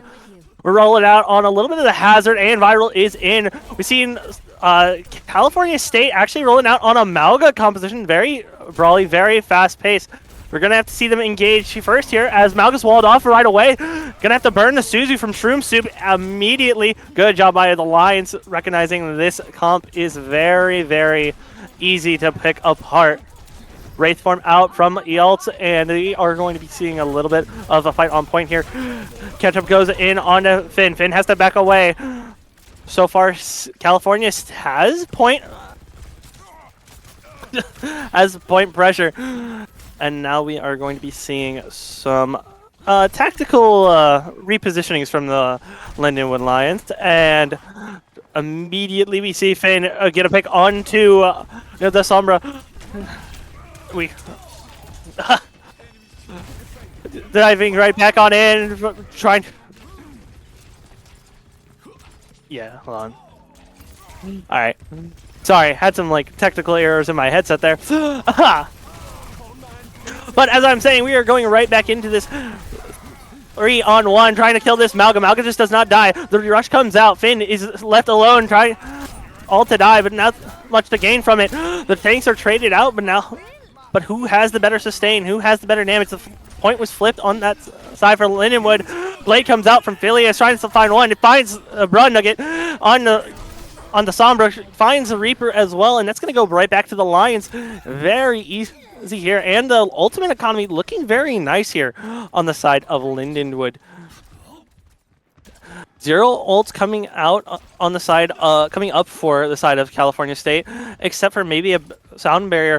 Zippy Bloom, and we see Ronin rightfully engaged quickly with this Kitsune rush. Ketchup is forced to run away almost immediately. Zippy Bloom kind of getting forced out by this Sombra, trying to find something here. Here we're looking at this Bola shot. It's going to be the difference maker, I think, during this fight. Broad Nugget, though, finds his kill, but Finn makes it to a trade, DPS for DPS style. Beat comes out, Finn goes down. This is going to be having to be a reset here. Only just going to have to stall on the point. Viral and Ronin left to stall on the point, and that is it for this fight. But that's a very good fight on the side of Lindenwood. However, you're going to have a couple of ults running into this next one. The big one being the EMP. The EMP is going to be a very hard ultimate to play away from. And now we see immediately Finn almost immediately is hacked out. Broad Nugget just trying to find these great hacks. Bola comes out from Zippy. Zippy doesn't really find much. Phileas, though, finds Isles. As Ketchup goes down as well. The pillars of this composition seem to be the DPS, and once they fall for the side of California State, they don't really stand back up. They just kind of lie there. We are going to be seeing this teardown come out from Finn this fight, but we also need the... Oh, he found Bra Nugget on the Sombra, walled him off, and now he's trapped into the cage match with Ketchup, and now bringing the rain, the Death Blossom comes out. Blade, it's not enough on this one. Lindenwood cannot sustain this one, and that is going to be a team fight win on the side of California State. We are going to have a very, but on the same side, California State has no ultimates coming into this next fight. The closest ult right now is going to be Ronin on the Kitsune Rush, and you're going to be looking to pop that pretty much as soon as you can. Viral going down though first is not going to help you a whole heck of a lot. The Kitsune Rush coming out right now, hoping that their Viral can come back any given moment. Ketchup falls immediately as he's caught outside. Finn the Human finds Shroom Shoop right away. Phileas finds a boop from Mac and Cheese, and now another kill comes out from Finn and Zippy, chasing down the Reaper. And now it is looking for a 99% overtime flip. The ultimates are running dry on both sides. Bra Nugget is entrusted to touch here, as Finn is going to try and wall off the side of California State. It's not... the side of California State, though, is so tanky. It's so hard to kill sometimes right away. Finn tries to go to that backline once again. Walls them off yet again. IULT's in. Can't find much. Bra Nugget finds Zippy Bloom. That's going to be a very hard pick to counter out. That's going to be a lot of your damage gone. They flip the point back on the side of California State. Ronin falls down. That's going to be a lot of your sustain gone. Out Finn, and it's going to look like it's going to be a California State win on the first point. Which was very surprising from my end. I didn't really think about how that was going to happen. Wow. What a close match, and that is going to be a fun one to see. You should come home, Genji. We need your help. There are others in the world who need saving. When I was a kid, you said you'd always... This Sombra pick is going to be a very hard thing to deal with. They are going to be swapping O on the California side state to these hazard of their own, and we are going to be seeing the ball come out once and for all for Lindenwood, something we've seen many times before. Feli is probably just going to go swap right back over to Genji immediately. And here we go underway. And Finn is coming through, rolling around on the ball so long as he can find a slam of any kind. Finds the mac and cheese right away. Bra Nuggets already hacks him out, sniffs him around. Their hazard, and Felius finds a very quick pick onto Bra Nugget, and that is immediately traded out from Shroom Soup. Finds Zippy Bloom on the Sombra himself. And it's a very nice time to see Sombra v Sombra right now. And we are very even. One team looking for the next mistake that is made. Bra Nugget is back into the fight, but that means so is Zippy, ready to go. We need to find this flip, and Lindenwood has first capture. And now we're trying to find any pick that we can. Tries to find something viral, and Ronin trying to find this Bola shot demon known as Freya. Finn finds mac and cheese. Ronin with a nice kunai on the Bra Nugget. And Ketchup is left to do nothing but, and oh no. Ketchup is left to fall down the hole, but Felius as well.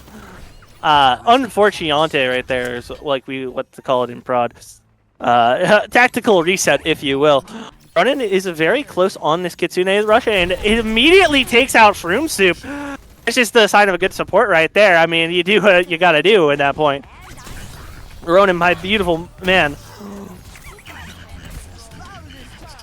And that is just immediately going to stall the fight on the side of California State. Now, Kiriko out of the fight means that the sustain is not there. You can't really do much about it. Phileas hacked out by Bro Nugget. Bro Nugget's gone. Phileas is being now targeted out and soloed through. And the Kitsune rush is coming out from both sides here. We have other ultimates on the side of Lindenwood, like a viral beat, but he is getting chased down so hard, it's not going to matter. But right now the fight is remained even on the side of the DPS and the tanks, and Finn and Zippy just going to town on this backline, and it is another Lindenwood win. Very, very chaotic. A lot of parts moving around. You can't really see too much. These guys are making it work just as fine. 89% last fight. EMP goes out immediately. Mac and Cheese is down. Teardown's out. Hits none. It is now up to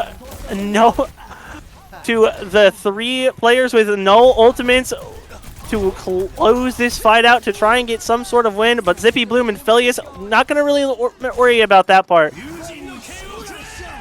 It's not going to matter. They're also going to fall one by one. And, oh, a lie. But Ronin's just cleaning house. He's getting anything that he wants today. And Zippy Bloom, wow, to finish it off on the kill of Islets. And, wow, this was a map and a half. I was not expecting a back and forth, but that was what we were expecting to see out of the Lindenwood, I think, on map 1. Just complete and utter dominance. And we are getting a pause. That is very unfortunate. We'll get the information for this pause in just a moment. But other than that, I would like to talk about just a couple of things.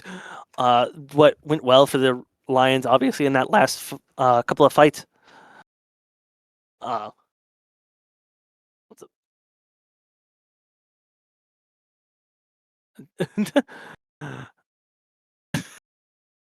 So, y'all were, whew.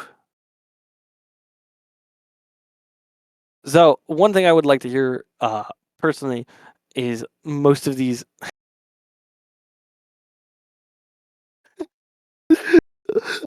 Why does Prod hate me?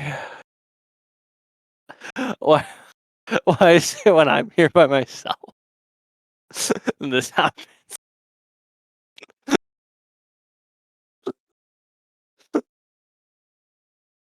Round of applause for the Prod that are really, really proud of themselves right now. Can I just get a round of applause right there?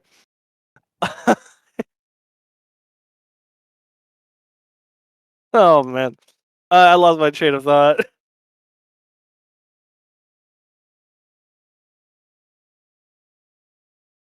So, let's talk about what we just saw there. We swapped over to this ball composition, and we are looking like we are kind of getting back into the things right away. But we saw a lot of this ball comp, and it seems like they're very comfortable on it. I think they were just having a little bit of a hard time really dealing with the Mauga composition in general.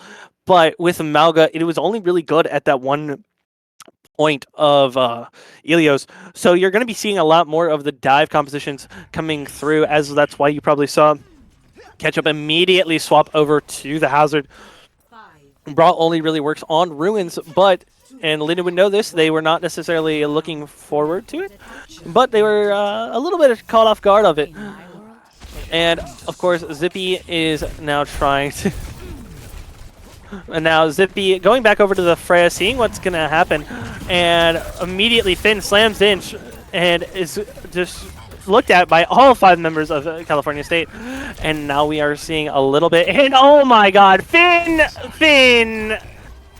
Ronin finds another one as well, but oh my god, Finn, why'd you have to boop a Lucio like that? Man, I'm watching, man.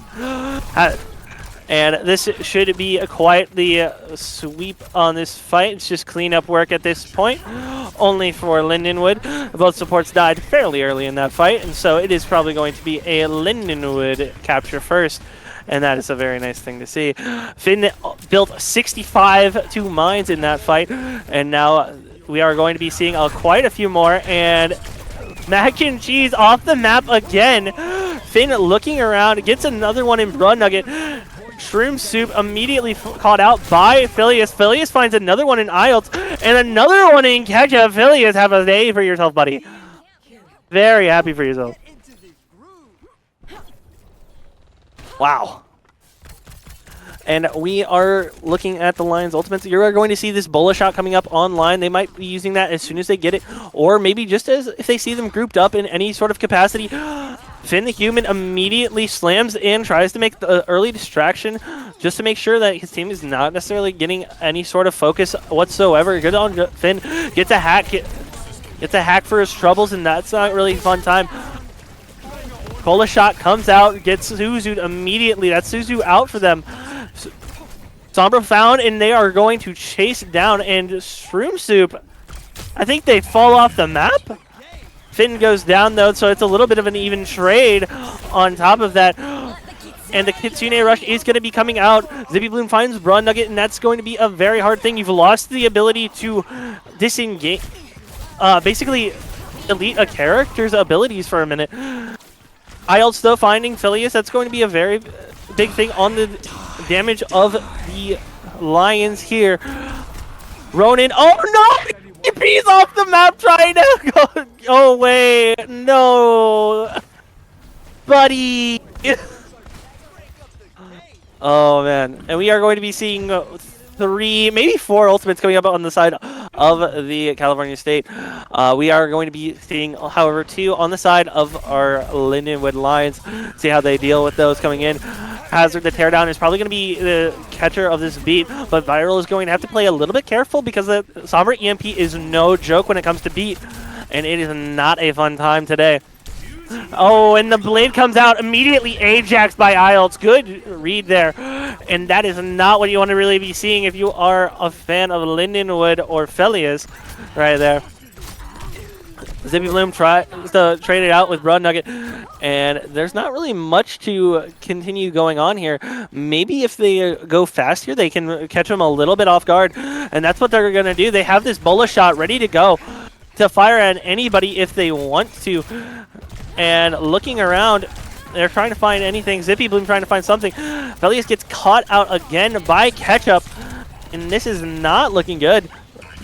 Good, you really need to find something here on the side of Lindenwood. You have to really find this opening pick to really start the thing, getting this ball rolling back into your favor. But and again, these last 2 fights, they have not really had to use any ultimates. EMP comes out. There's the first ultimate used on the side of California State, and it's only 1 ultimate. Finn thankfully finds a pick that's going to delay the comeback in moment of them, but it's going to be a little bit harder. And Shroom Soup is going to unleash the Kitsune Rush on point. Viral finds a beat, and so does Mac and Cheese. The Bola shot comes through, and now here's the teardown. Only catches Finn. Kitsune Rush comes through. Everyone needs a crit or low. And it is the job of the supports to keep everybody alive. Ronin, though, he's going to be having a hard time with that, trying to keep everybody up here as he's fouled early. Hack comes out. Ketchup. Linden would have to touch here. They have to get this point, or it is game over. They cannot go. It is 99. Finn the Human trying to find any sort of way to get a pick to stay on the point, but it's not going to really matter. And that is going to be the first map. California State comes through. Oh, thanks for fixing it, guys.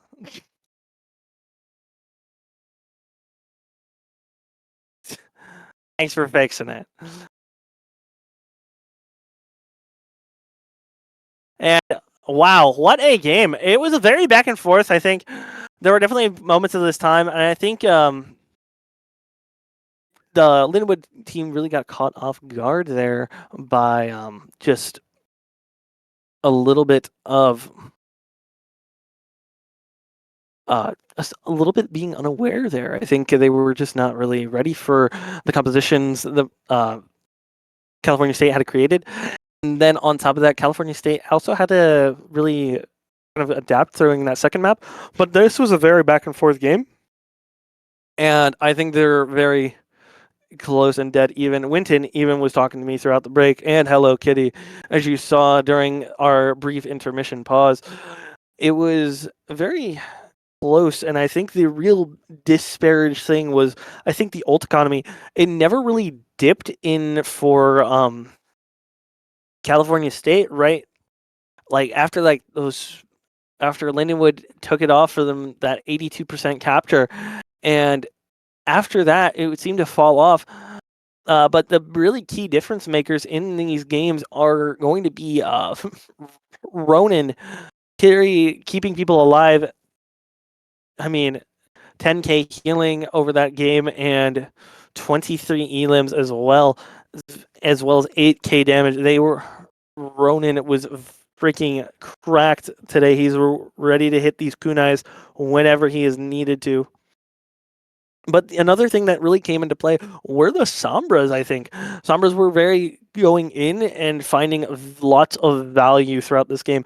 Even we saw Zippy Bloom take up the Sombra role for just a quick moment. It was very impactful into his game. And, you know, I don't know if it was okay to swap back over to the Kiri, or not the Kiri, the Freya, but I don't really think that was the idea there. I think you should have just kind of kept it to where it was. I think the Sombra was working just okay. You didn't really need to change too much about it. Viral, though, having a very hard game. Phileas having a very hard game as well. Died 12 times that map. That was a very hard game for him. Really couldn't get much done in the frames of that. But But do not change those stream decks again just yet. We have more Overwatch to play. Match point in California State's Lindenwood. Hoping for the reverse sweep. Stay tuned.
Never mind, we're good.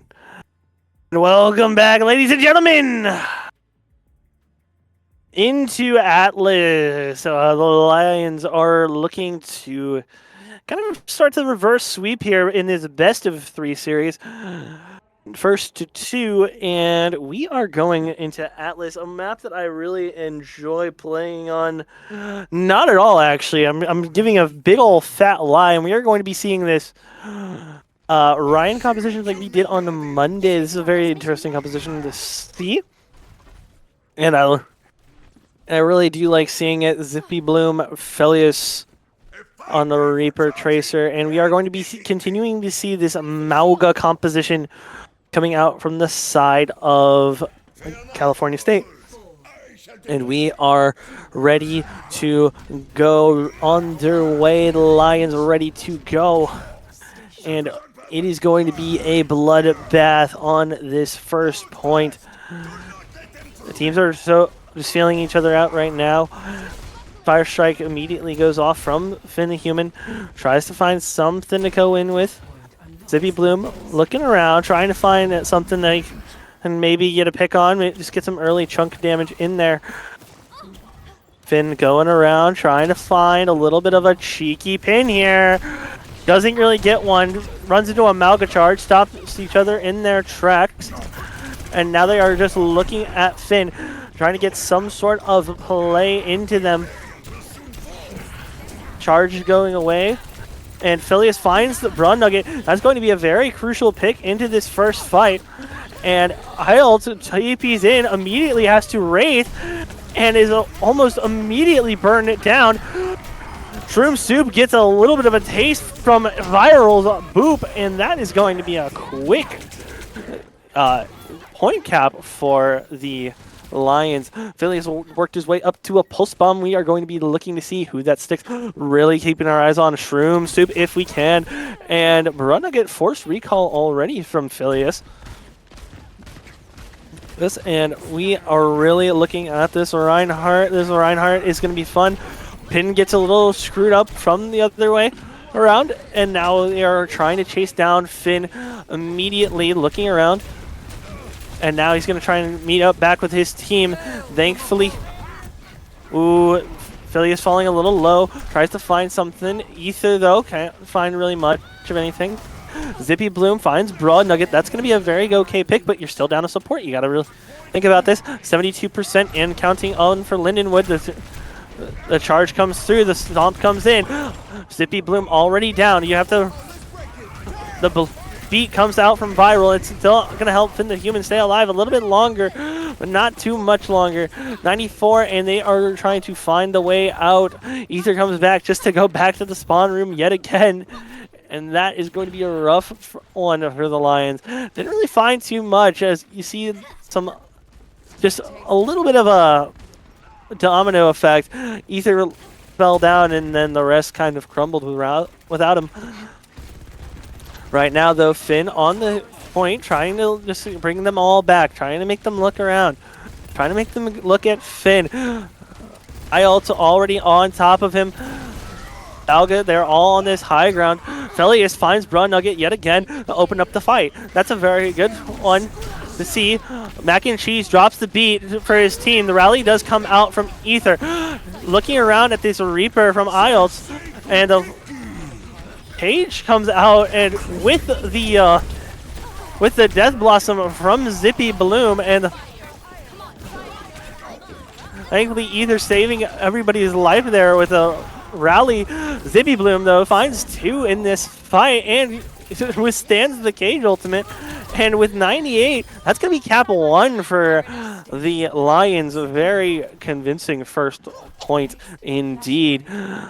And we still see Finn has this shatter. We see Phileas with this pulse bomb. And they have no ultimates to really kind of counteract this, nor sustain. The pin comes out. Pin's Mauga, of all people. That's a really good pin right there. He's trying to find Finn. We know he wants these solo shatters, but it would be nice. And oh no, he Ajaxes IULT. Oh, that's not what you wanted to see right there. Phileas finds Shroom Soup. Viral finds one as well.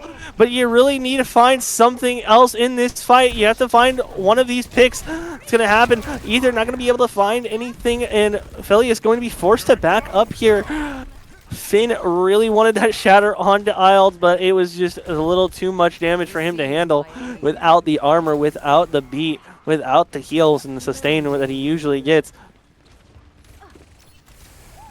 This Amalga, though, is going to be looking to be farming it up here. Viral closing in on beat. We could see this Moira ult coming out as soon as we see it. Yep, and it's used immediately to keep the Amalga alive. And now we're going to be continuously keep seeing what we can. Finn goes down immediately. Phileas finds Brawn Nugget, but we are going to need to see a little bit more. We have to see one of these damage dealers fall off, or maybe a support of some kind. Lindenwood, though, gets a flip during this. I didn't see this. I'm sorry, I didn't catch it. I'm normally much more aware. Zippy Bloom, though, he's going to try and stall out this as long as possible. Dives for it, and now Lindenwood's just coming back in. They're just stalling it out. They're just trying to keep throwing bodies onto a point that doesn't really matter anymore, and it's just working. And they get an extra couple percentage, and they tie up the score on second point because of it. You work yourself up to a rally. You're halfway back to that shatter, halfway up to the pulse bomb. You have Death Blossom available. It's very interesting what we could be seeing here if we see it going right. Finn immediately running right on in. The Rally is popped right away, straight away, forcing away those supports away from the Mauga. Mauga's looking extremely low right now, but Death Blossom going to make sure the back line looks even weaker for the side of Lindenwood. California State might just take this one. It's Phileas and a dream, Phileas and a hope, Phileas and a pulse bomb, but that's not going to matter too much as the California State is going to just take the second point. But very good on the side of Lindenwood. We still have the Death Blossom, we still have the Pulse Bomb, but we are seeing 4 ultimates, and this is what I kind of talked about before we went to break. It is the ult economy that kills people, my friends. Ult economy is what loses you rank games. The ult economy, ult tracking, they all have to know that there's 4 ultimates on the table right now.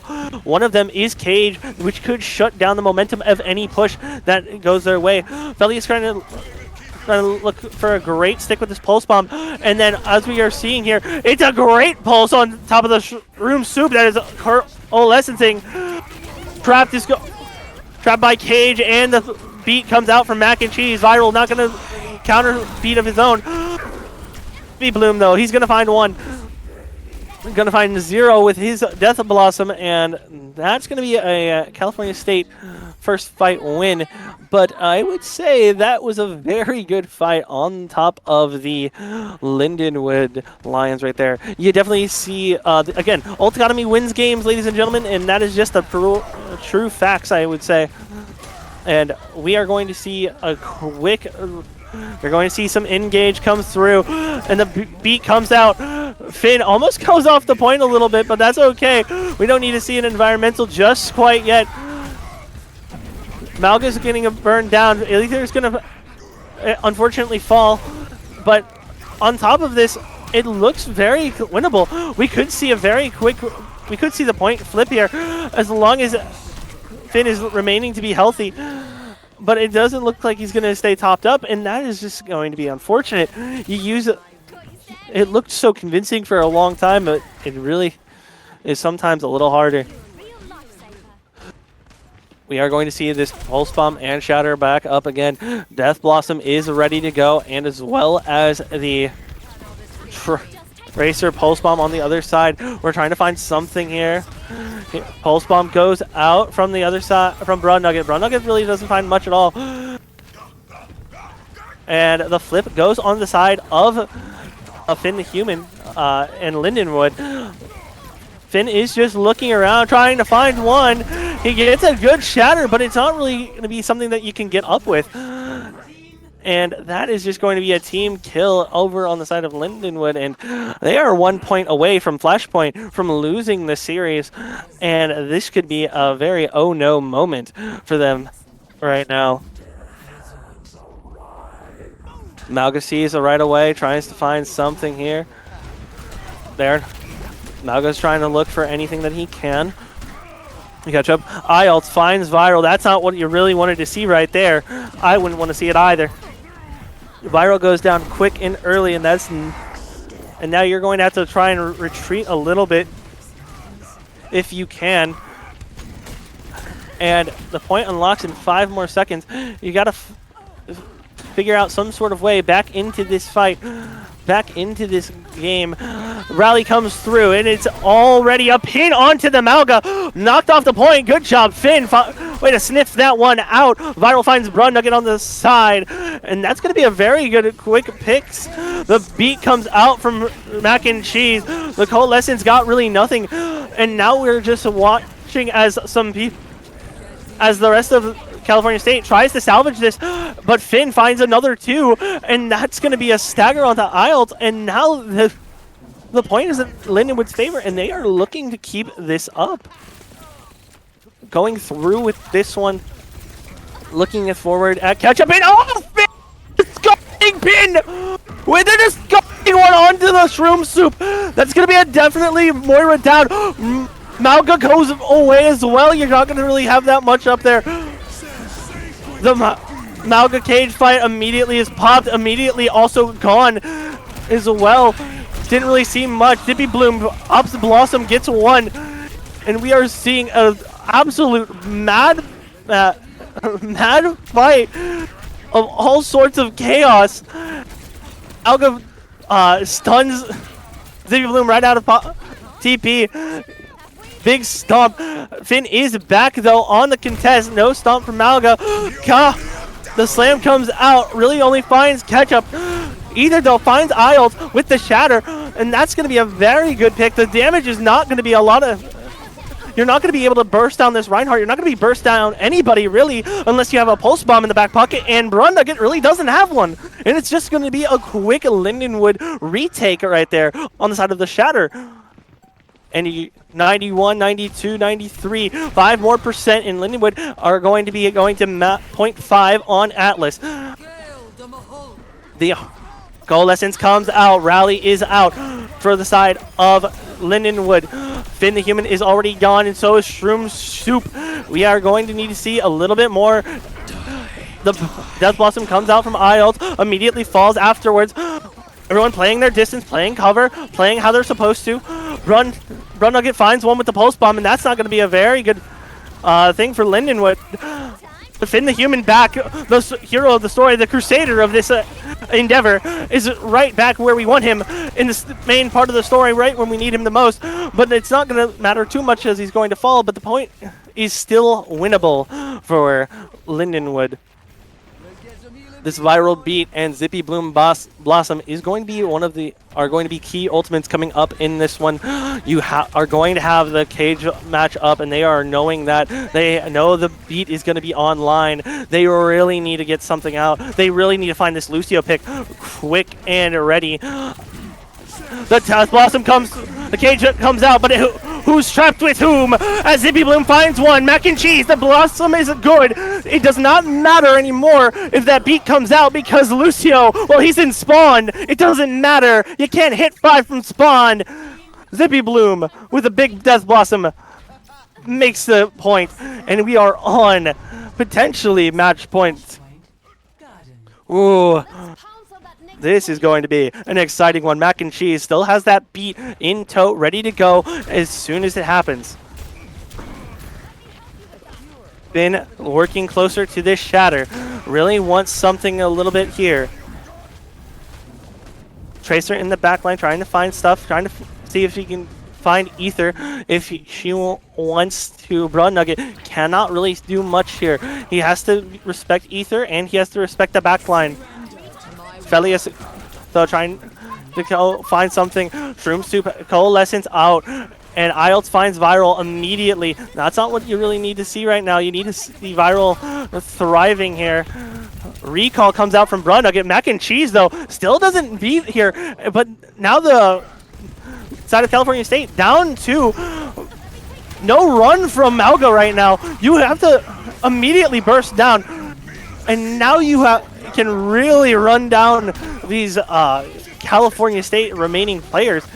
Mac and Cheese not necessarily having a good last 2 points. He's died first, I believe, 3 times in these last 3 fights, and it's being the first pick. You really got to make sure this Lucio is going to go down, because otherwise this comp is super mobile.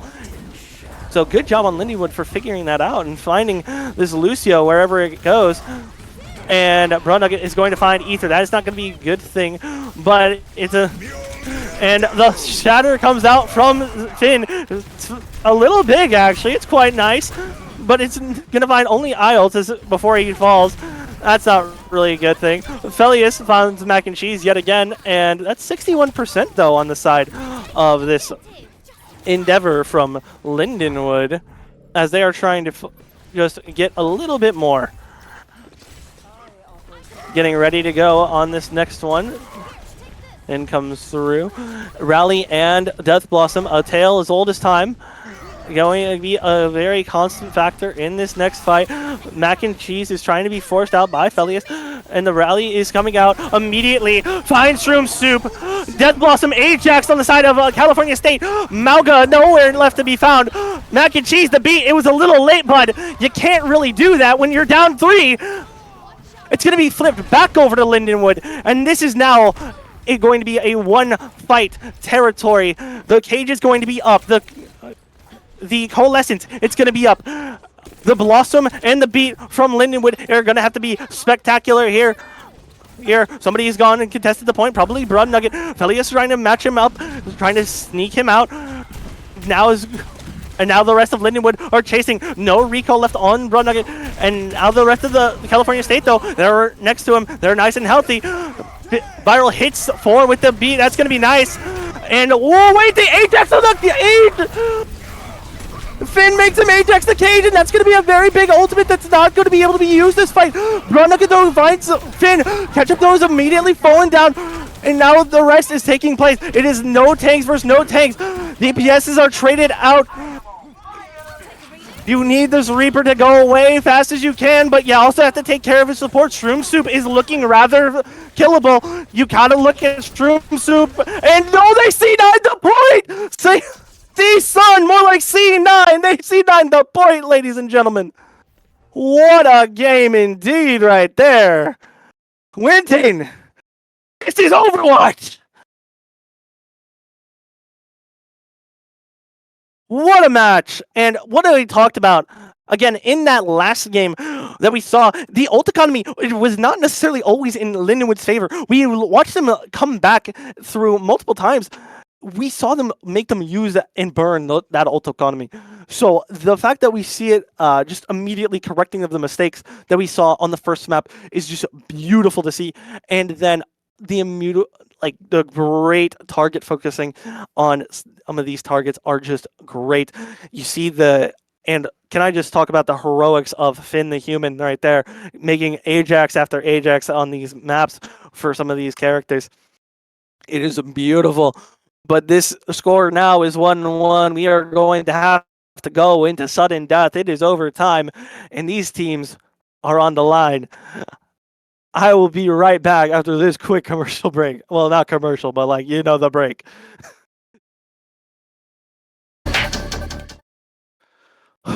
What a map that was. Sorry about if that got a little bit cut off for you right there. Sadly, you ran those automatic ads that were just came up in that really bit of that wrong time. So sorry if the stream got a little bit cut off there.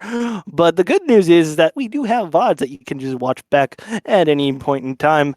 But I would like to talk a little bit more about that map. We had some insane stats, starting with the stats of Zippy Bloom. One of the craziest Reaper performances I think I've ever seen. And he had 21,000 damage. Actually, I'm going to round that up. 22,000 damage. Oh my god, 28? Oh, way more insane. But 22,000 damage during that map. About 4,000 healing, self-wise. And then he had 27 elims, 10 deaths. Very all-around great performance from the lad on Zippy on the Reaper. And then you can swap it over to his counterpart, Felius, who had 17,000 damage. 28 elims and only 5 deaths. One of the lowest deaths on Felius I think we've seen in quite some time, actually, whenever it comes to this. Actually, no, I lied to you. The last time, Monday, was actually one of the lowest Felius death counts I think I've ever seen, aside from that week 1 against RU a while back, where he only died 3 times. So really, Felius, a great job today. But that was also a very much harder map, and you definitely got poked out a lot more than you really thought you did, and really a good map there. Viral and Ether also as well, with around over 12,000 healing on both of them. And we are kind of getting right into the next map here. We are going to Esperanza. California has banned the Zarya, and the Lindenwood has banned the Freya. And let us take you to... Do we have a fly-through? I think we have no fly. Crazy.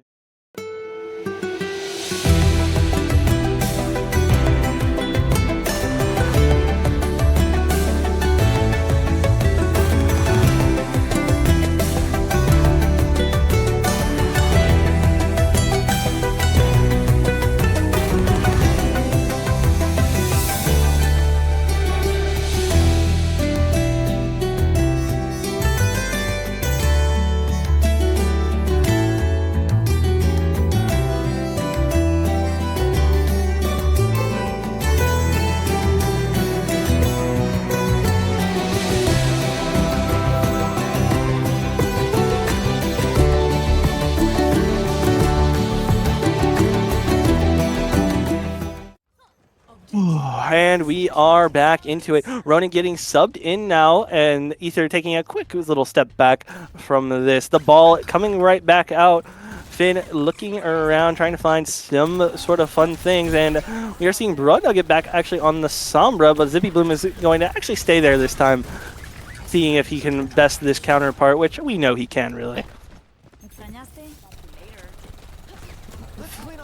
Finn and the rest of Lindenwood are playing behind this nice building right here, away from the bot, trying to get a little bit more cover away from the burst damage of the California State.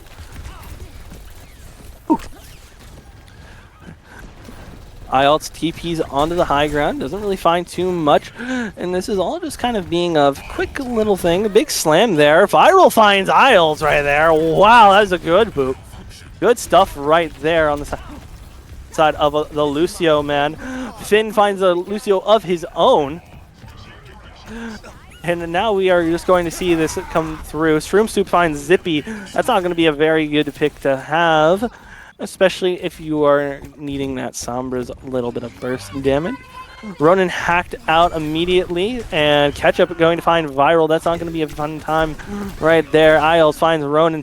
The support line is now down from Lindenwood, and we are now going to be having to kind of like take a quick reset here. And it is not one of those ones that you really want to see right there, but a little bit of the back and forth. We're seeing these ult economies come through and online. And Shroom Soup having this Kitsune Rush is going to be a little bit of a problem for them. So let us see what's going to happen here. Zippy finds the Broad Nugget. Broad Nugget does not get out a little. Broad Nugget does not see really anything. But this point is still moving. Ketchup finds Ronan, gets him far back away. And now here comes the rush from California State. It is not something you really need to see right now, but Lindenwood kind of has this very nice ult economy. You're gonna see a little bit. You're gonna see him swap actually out of the Sombra into the Sojourn here. Zippy Bloom on Sojourn, something we don't really see too often. Finn and here Viral finding a quick pick onto the onto Broad Nugget. IELTS, though, has found Phileas, and that is not something you really want to see, especially with the Wu Yang ult on the hatch. Finn trying to find something on this back angle. IELTS, though, found out again by Viral. Viral is doing some very cash money things on these flank routes for Lindenwood, really opening it up. And now we see the EMP come out. Viral finds himself to the spawn door. Sadly, the hero must come to an end. Ronan, though, making sure that his presence is not forgotten as he finds Shroom Soup. And we are going to see a little bit of a progress made by Lindenwood here. And that's going to be a flip on the side, I think, of Lindenwood. We're going to see some more Lindenwood progress. We see Broad Nugget really trying to force out Viral and Felius right now. Not really seeing too much of those guys. Getting crazy with it. And the Ajax comes out from Ketchup, and that isn't going to be a lot of the go, go, go sounds right now in the Lindenwood comm room. That's got to be a really big pick right there. You definitely don't want to see that cage come out. Viral finds another pick onto the Reaper, and Viral's finding these picks quite easily, might I just say. A Viral frog is the best kind of frog I want to see right now. He's got a beat ready to go just in case the Death Blossom comes out. And this is going to be a very interesting fight, seeing how this plays out, especially with no cage. Beats can be exchanged. Rails overclock is online. Zippy finds Raw Nugget immediately, and that is some real page turner in this story. Ketchup has to run away. He's so low, but he can't really find it. IELTS finds the hero of the story, but I think it's a little too late for that. But he's trying to make his own stories. He's trying to find his own kills, his own picks in the back line, but Finn's going to make sure his story comes to a quick end quite easily. Ronan, though, finds himself into a spawn room thankful of mac and cheese. Shroom Soup finds Phileas. Finn is a little bit late on the coming back to his team right there. And we're going to see a very quick disengage from the tank on Lindenwood. contest right now. Tries to burn down Mac and Cheese, who has this beat. Viral has a beat as well. We are trying to find something here. Trying to right now. And the beat comes out. IELTS has the Death Blossom. Beat doesn't really get him. Doesn't hit. But Brown Nugget either. It is not very good. But they still find a way to kill Ronin and Felius in the back lines. Viral finds Brown Nugget though, and that's going to help a little bit into this game. Finn slams right onto the point with the mines, and that's a very easy thing to do, but he trades his life for it anyway. Zippy Bloom tries to find something a little bit here in this team, and we're just going to need to back it up a little bit more. Finn swapping to the Diva now, of all things. Haven't really seen this from him at all this season. The Malga is very oppressive, as we can tell now. And now that EMP is going to be huge. It's going to hit all of them in the back line. And that's immediately the Diva is taken out of mech immediately. That's going to fall. There's no real frontline presence anymore. They're just going to take that. Felius with a Pulse Bomb and a Dream. They might be able to farm Zippy Blooms over clock if they can, if they're a little bit lucky. But this is going to take some very big heroics from the Lions. Facing the sunset of what could be. Ketchup is forced out low. Finn goes in. Tries to find anything he really can. Chasing down this Reaper like it's anything his life is dependent on in his life. Shrooms Stupid comes out with the rush, and the Cage isn't Ajax this time. Finn's going to get hopped out of mech, and that's going to be a very hard pick to get through. Runugget's going to fall, though. Zippy Bloom's down. Viral finds Mac and Cheese, but Filius is also down. This is going to be a very hard fight, especially for the support lines, who cannot really get too much done. Ronin barely going to escape with his life. Felius tries to go through, trying to find something. The TP comes out from IELTS low, but he has a Death Blossom ready to go at a given moment. IELTS, though, is going to fall before he can ever get that. And now we are seeing a little bit of what we want to see. The Lions taking a little bit of control of this cart, but they are still going to have the big spawns here, so you might want to watch out for this Blossom coming out from any really angle that you want to if you're on the side of California State. Finn the Human closing in on that Diva Bomb. We're going to see a little bit of a Ronin rush right now. Felius hacked out early. He can't really stay too much longer. The rush comes through. That's going to be a nice pick right here. IELTS down again. That Death Blossom not a factor in one ultimate, one fight. That's a good start. They no longer have close spawn, and Brawn Nugget falls too, and that's going to be a very nice thing to have. Brawn Nugget cannot get closer to this engagement right now. But as you can see, they're farming up those ultimates. The beat comes out from the side of Mac and Cheese, and that's the Linden would immediately just disengage from this. Does not want to fight them when they are tanky and healthy. They want to fight them when they're weak and alone. IELTS now is trying to find any sort of opening for this Death Blossom. The EMP is looking. Filius, though, found out immediately. That's not going to be a good one. The Kitsune Rush comes out. Beat is popped. Hits all four. And Zippy Bloom going to find a quick one onto the Brawn Nugget. But we are seeing the Reaper solo. Thankfully, Finn finds the cleanup onto that kill. But now we are still stuck in this. We have only two ultimates. One of them is a Diva Bomb, which are going to probably use for sustain purposes and regrouping purposes. Zippy Bloom taking this high ground, trying to be a little bit of an annoying pest that cannot be reached right now by a lot of different members of the composition. Ronin making sure everybody is topped up. Finn gonna be hacked out quite right away. He's gonna take a quick side upside. Shroom Soup finds Filius stunned. And all the CCs come out onto Finn. Gets one with the Diva Bomb, and that's going to be a very good pick to have. That's going to be weakening the front line right there. Zippy Bloom, 6 seconds. Somebody's got to go and touch that bot, or else it isn't going to be game over on everything tonight. Zippy Brown Nugget is being chased to the spawn doors and back, by the way. And as Linden would continue on this cart, and the rush comes through, you're going to... And just a reminder, there's still 3 ultimates at play for the side of California State. They are waiting. They are simply waiting for all of these ultimates to burn out. They are waiting for anything. And there's the first one. The EMP goes through. Brunna comes through. The cage, it's there. Everything is going through. And sadly, we are going to see the Lions fall in the jungle as the Overwatch overtime ticks down.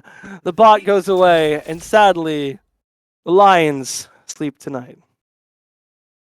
Whew, what a hard game right there. I think it's back to like the overtime thing of just what was the continuing theme. I think we just didn't really see these clean ultimate engages really from Lindenwood. Really had a hard time playing against this Mauga composition. Couldn't really get too much into it, and really it was hard for them to really get anything done in this one. So so that is a heartbreaking loss. Definitely Lindenwood is going to be taking a look at this one through the VOD reviews and learning a little bit more about this one.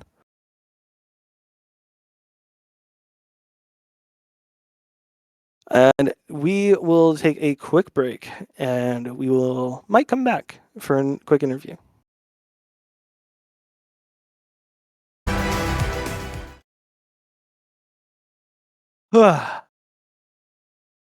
Welcome back, ladies and gentlemen. It has been me, the Muffin Man, with Winton, and as we get, I think, a little bit set here for an interview. No interview tonight. Well, this is just, I think, us going to have to be signing off for tonight. I think I would like to talk about just the match, a quick general overview. The quick few signs of life I saw in the side of Lindenwood. One of the best things was I think Zippy Bloom was a very good playing on this tonight. He was definitely locked in, ready to go for a lot of these maps, and it was very easy to spot when he was making a difference for his team. Another one really that stands out to me is Viral. First of all, he played in all 3 games today. Very impressive for the guy. In wearing the frog skin and doing the speed boosting for the team.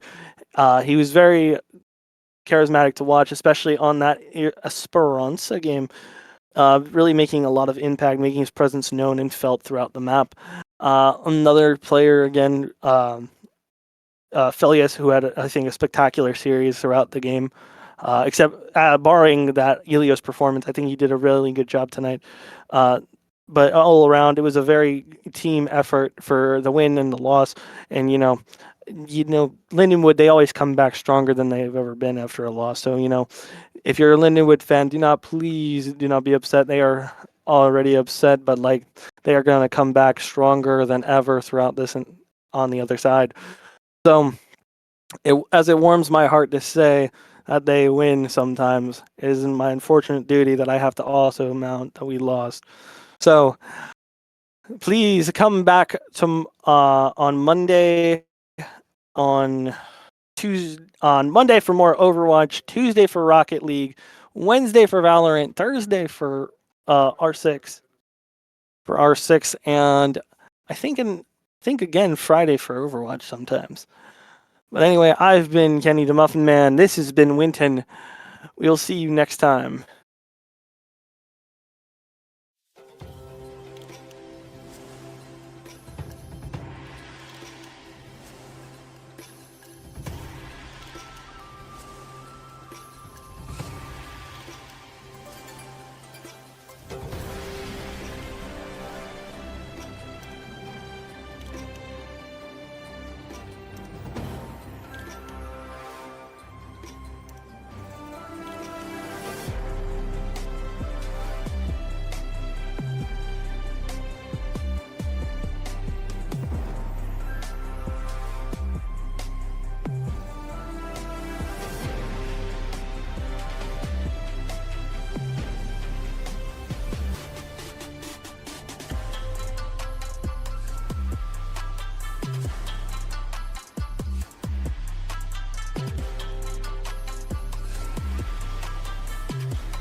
5, 4, 3, 2, 1. Round 1. Capture the objective. Turn it up! Do your work. Absorbing power.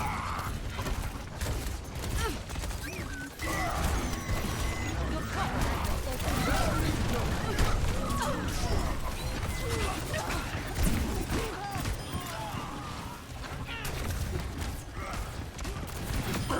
You're welcome. Objective mine.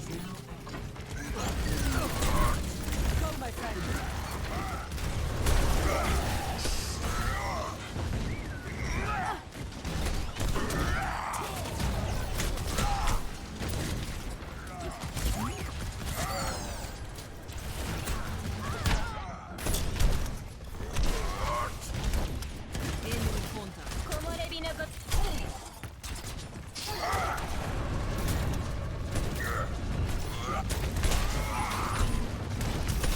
Thor defends you!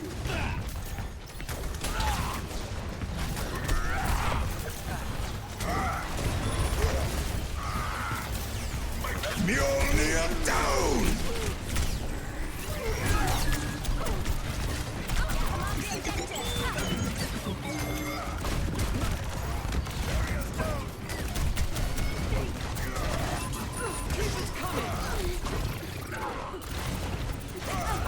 Fide mal suyo! Don't let the enemy get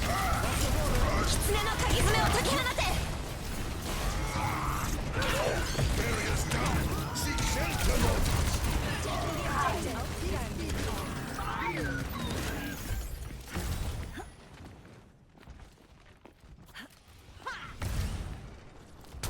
Crush the enemy.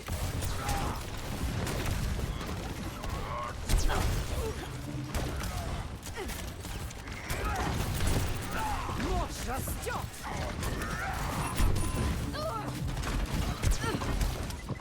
Try me! Maximum charge!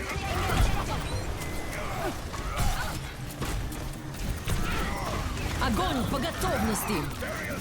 Blocking satellite vector!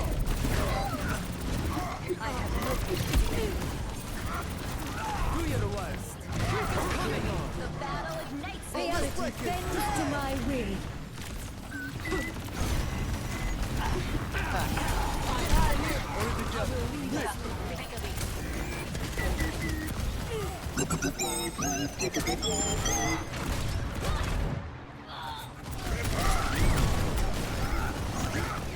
Fide mal suyo!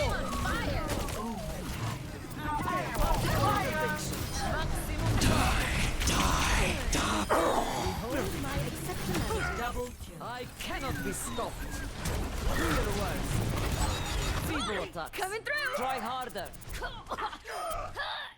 Double kill. Score 1-0.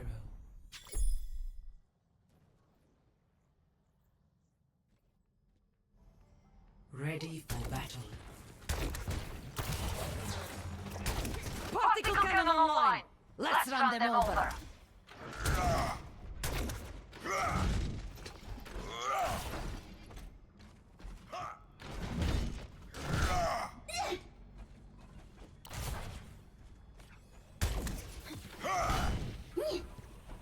Five, 4, 3, 2, 1.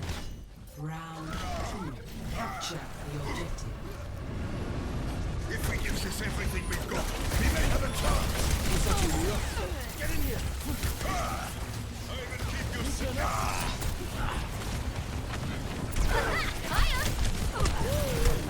Walk towards the future. One.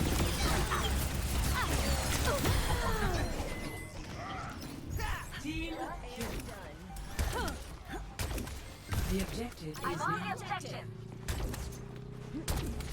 Adjusting turret placement. Let's do it faster. Deal to this beat.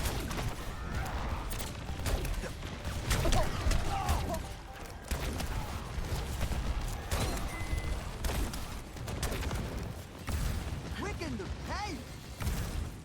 Behold my creation.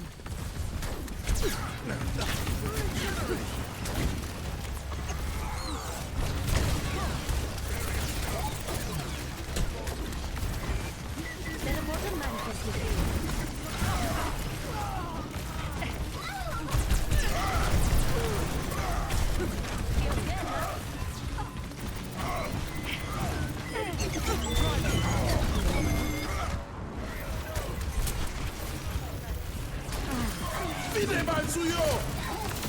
I am outstanding. Triple kill.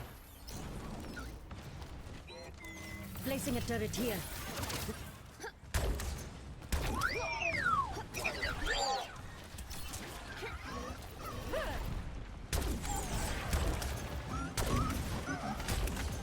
Wicking the pain. This beat will wear you up.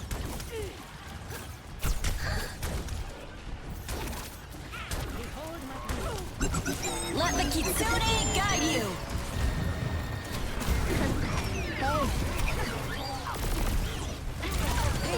Bend to my will. Purified. I cannot defeat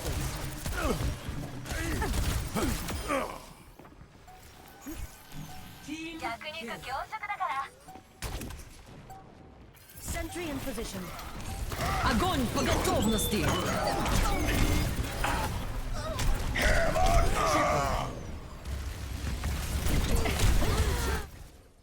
Defeat.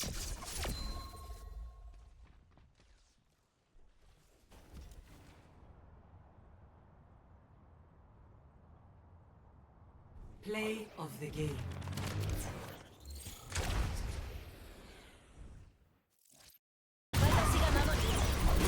Reality bends to my will. Purified.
With each mission, my techniques grow more optimized.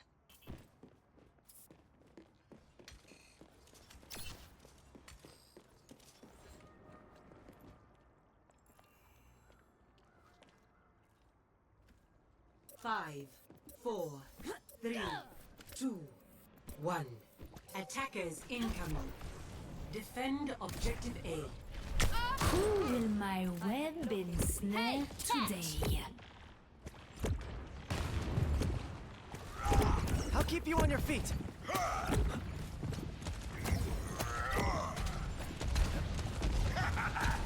that all you got?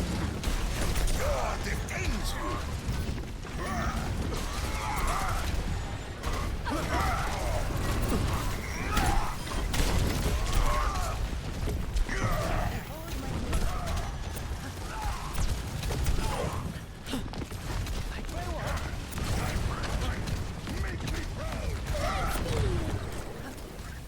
Securing the objective. Maximum impact. Taking off. Repulsion. That's 3 in a row. I am taking off.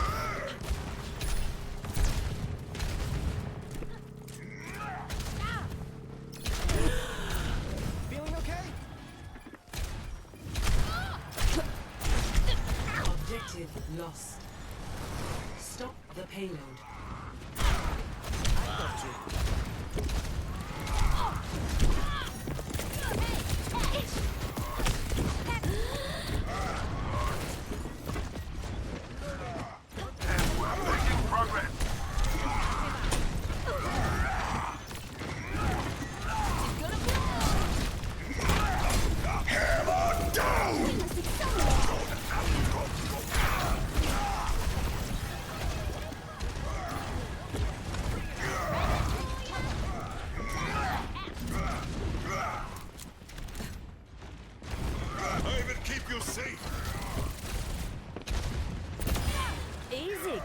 Scout.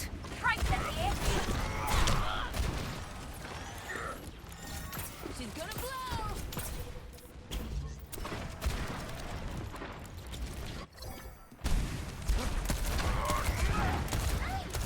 Reloading. Stay alive. Enemy moving. I shield you, Midgardian.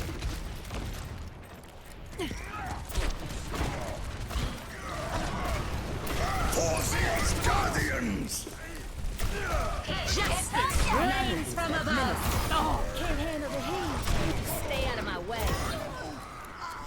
Double 3 times the charm. Enemy team eliminated.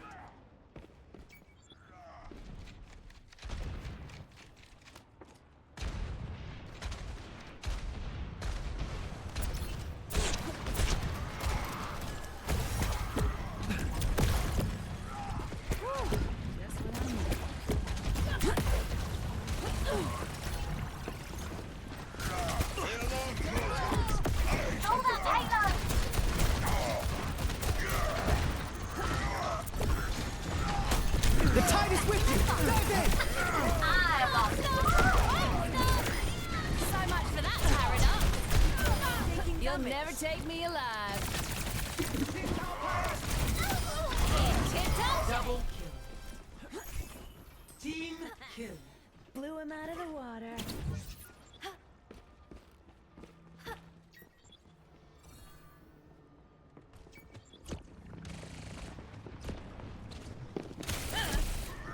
Let's try something else. Here it comes.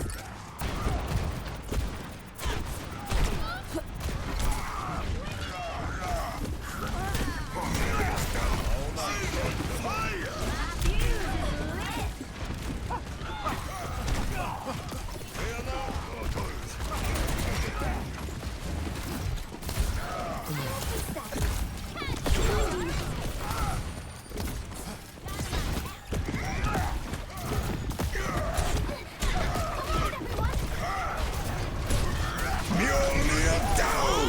Let them Do something!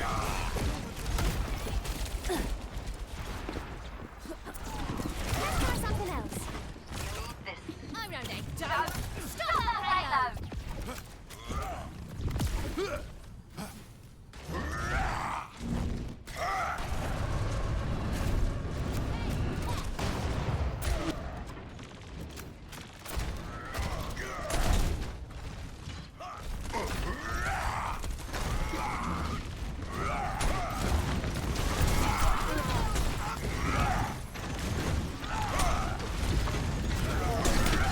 It's hand.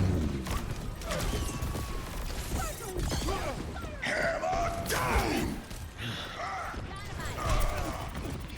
Stop that halo! Reverse the tide! 60 seconds remaining.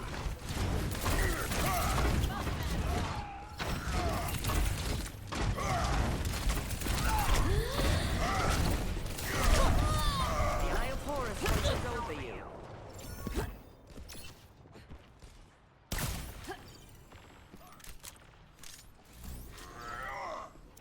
Hey, catch! My fuse God is lit! defends you. 30 seconds remaining. Let's give it to him.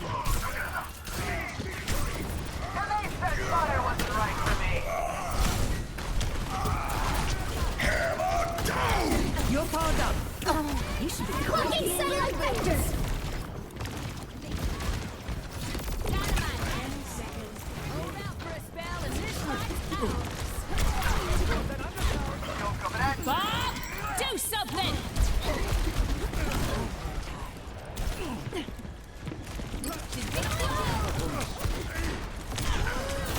Can't handle the heat.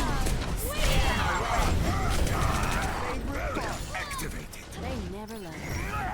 Team kill. Certainly not my last. Round 1. Complete. Score 0-1. Switching sides.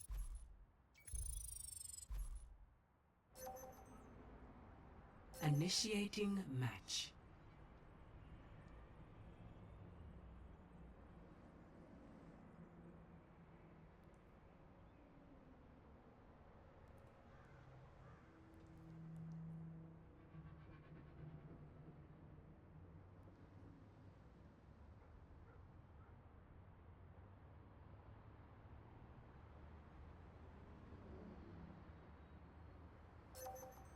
Ready I for aim to battle. devastate.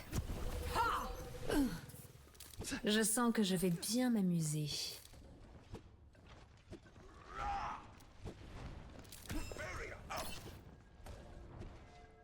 Not as quick as I used to be, but I'm still the fastest gun in the New West.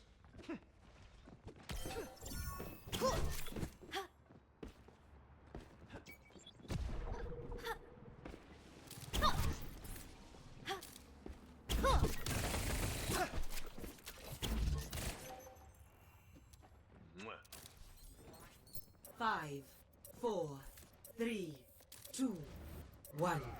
Attackers incoming. Defend objective A. It's time to spin my web. You can't hide from me forever.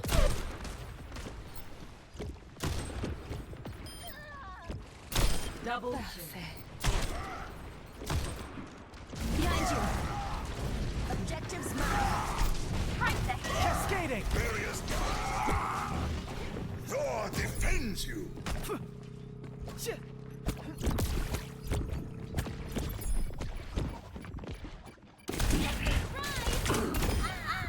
Dance with Objective lost. Stop the payload.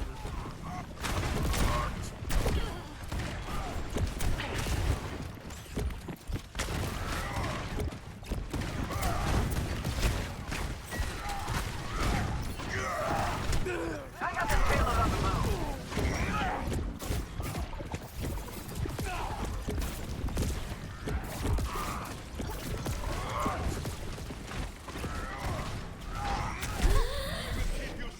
Let's try that again.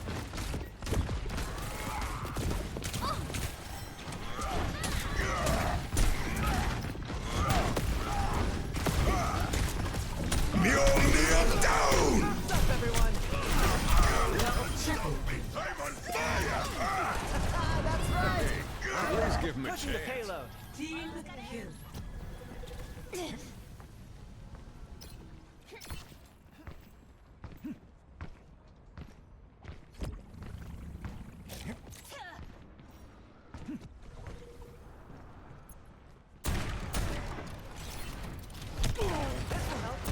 Like a gentle rain. That is new. It's high noon. Mjolnir down! What's up, everyone? I'm on fire! That's right. Please give him a Touching the chance. payload. First the time. Double Mom would be proud. victory.